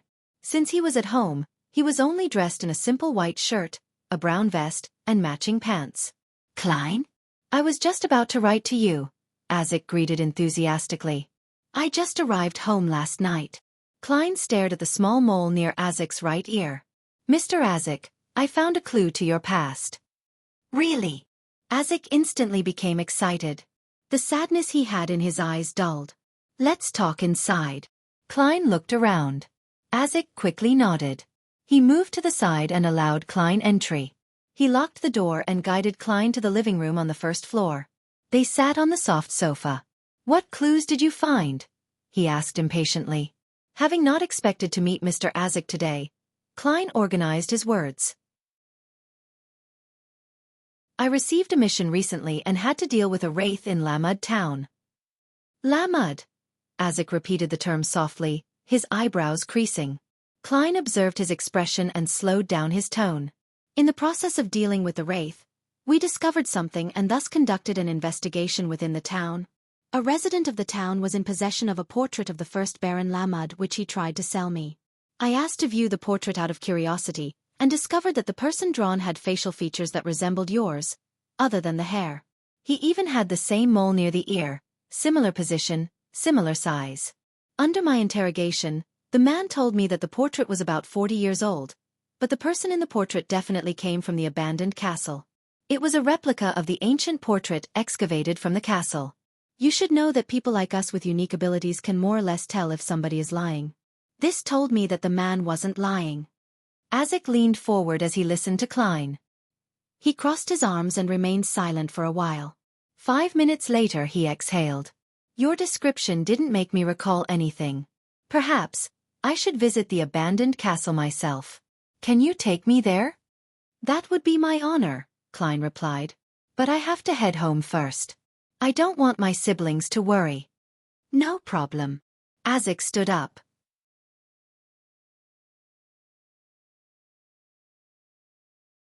Chapter 150. Azik's Discovery 2 Daffodil Street. Klein nodded at Azik and briskly walked to the door of his house, fished out his keys, and opened the door. Melissa was already home, so she heard the click of the door lock and quickly came out of the kitchen and into the living room. Upon seeing Klein, she said with eyes beaming with joy, I bought groceries. There's chicken, potatoes, onions, fish, turnips, and peas. I even bought a small jar of honey. Sis, are you also getting used to the occasional luxury? Klein chuckled. You'll have to prepare dinner tonight. Count me out for I'll be out of town. I might not return until dawn. Yeah, I'm doing a favor for Mr. Azik, a teacher from the Koei University's Department of History. As he spoke, he turned sideways and pointed at the carriage that was waiting outside. Melissa's lips opened and closed twice, before she pursed them and said, All right. Klein bade his sister farewell and left. He got into the rented carriage that Azik had hired and traveled 2 hours and 40 minutes to Lamud town. It was almost 9 at that point. The sky was dark, and they could only rely on the crimson moonlight and the twinkling starlight that penetrated the clouds to illuminate the areas without street lamps. After he instructed the driver to wait in town, Klein led Azek towards the ancient abandoned castle. As they walked, he realized that Azek was walking faster, to the point of him having to break out into a small jog to keep up. In the end, it was Azek who led the way. Klein wanted to say something initially, but cleverly swallowed his words when he saw Azek's solemn expression and tightly pursed lips. With such speed, they quickly arrived at the ancient castle. The castle, which was almost a wreckage, extended itself in all four directions while its spire looked desolate, wild, eerie, and dark. Azek looked at the ancient castle and slowed down his footsteps. He stopped there and his gaze looked profound but lost, as though he was hovering between dreams and reality. Suddenly, he groaned in pain, lifting his hand to pinch his forehead while his muscles looked distorted with agony. "Mr. Azek, are you okay?" Klein asked carefully as he activated his spirit vision. When they were on board the hired carriage, making their way from Daffodil Street to Lamud Town, he had done a quick divination by flipping a coin to see if there would be any danger on their trip.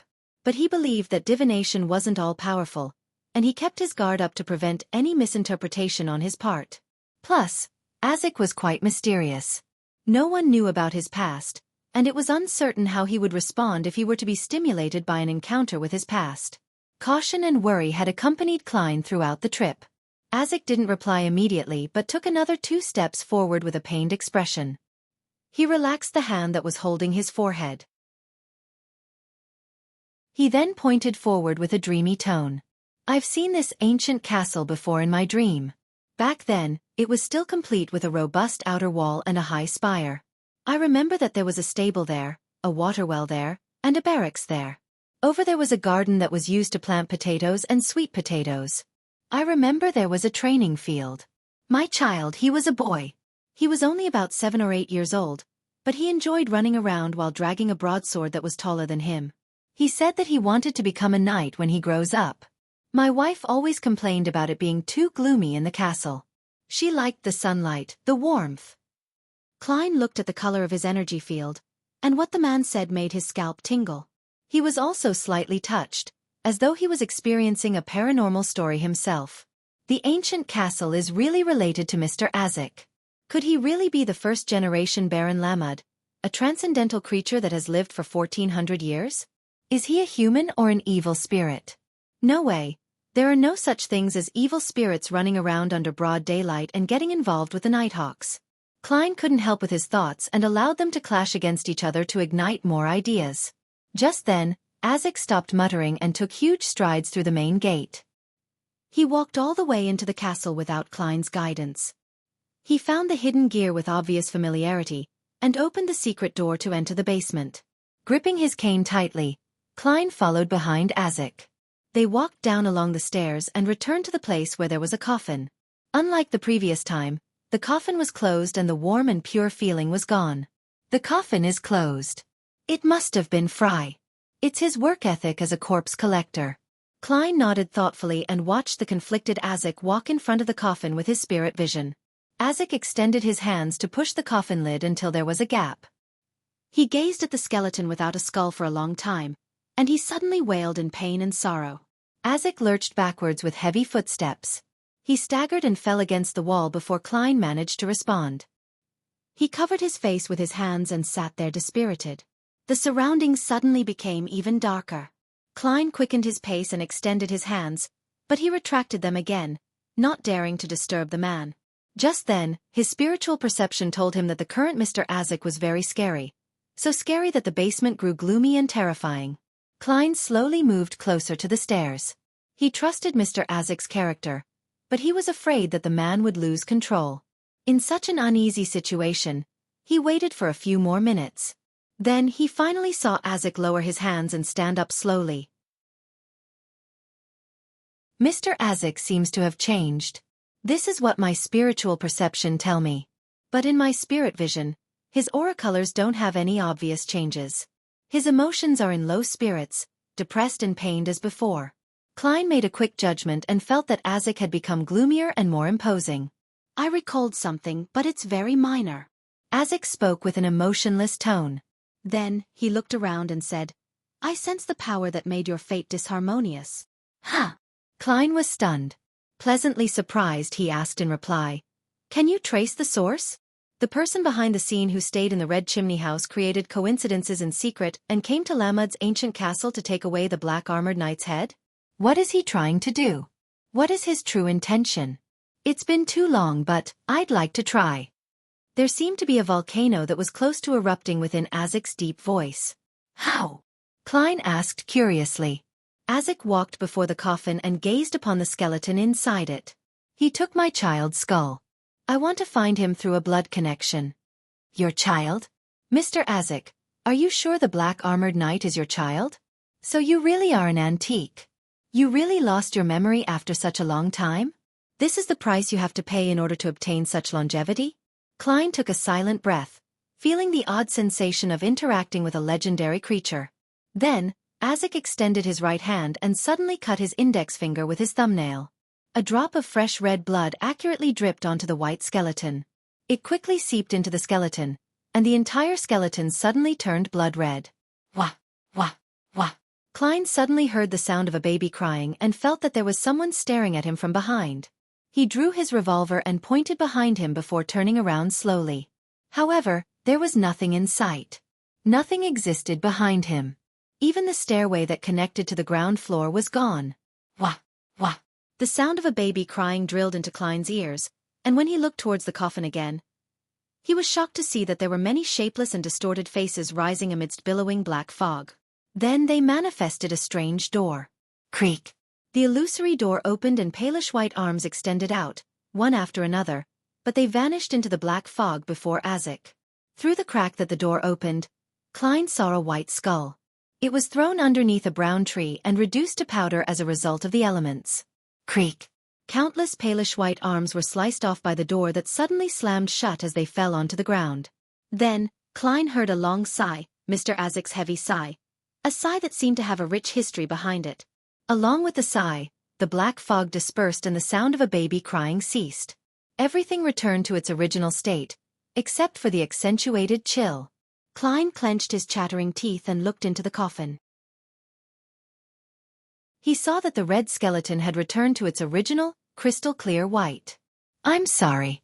I couldn't find him," Azek said in a deep voice, his back to Klein. At the same time, he closed the coffin. "It's not surprising that we couldn't find him. It would have been a surprise if we could," Klein comforted him. "Anyway, I've been disappointed many times regarding this matter," he added in his head. Azek took another glance at the coffin before him. He turned around slowly and said, "I'll continue investigating and I hope that I can have your assistance." "No problem. This is exactly what I wanted to do." Klein held back his urge to tell Azek about the red chimney, because it was useless to bring it up. He could only rely on himself to confirm his target. However, that solved one of his major problems, which was how he should involve the Nighthawks after he found the Red Chimney House. He didn't believe that he could take out such a mysterious and scary puppet master alone. Now, he could ask for Mr. Azek's help. Azek widened his mouth, but didn't say anything in the end. All he did was sigh and walk towards the stairway quietly. After leaving the basement and closing the secret door, the two of them walked along the road covered with weeds and brambles. Neither one of them spoke as they walked back from the abandoned ancient castle. "In the dark night," Azek suddenly said, "until this matter is resolved, I will quit my job and leave Tingen to look for my lost past." "Mr. Azek, did you find out what happened to you?" Klein asked, having failed to hide his curiosity. "You're tuning in to the Xiaofan's Wuxia Tales YouTube channel. Don't forget to subscribe and join us on this journey to catch the most captivating stories.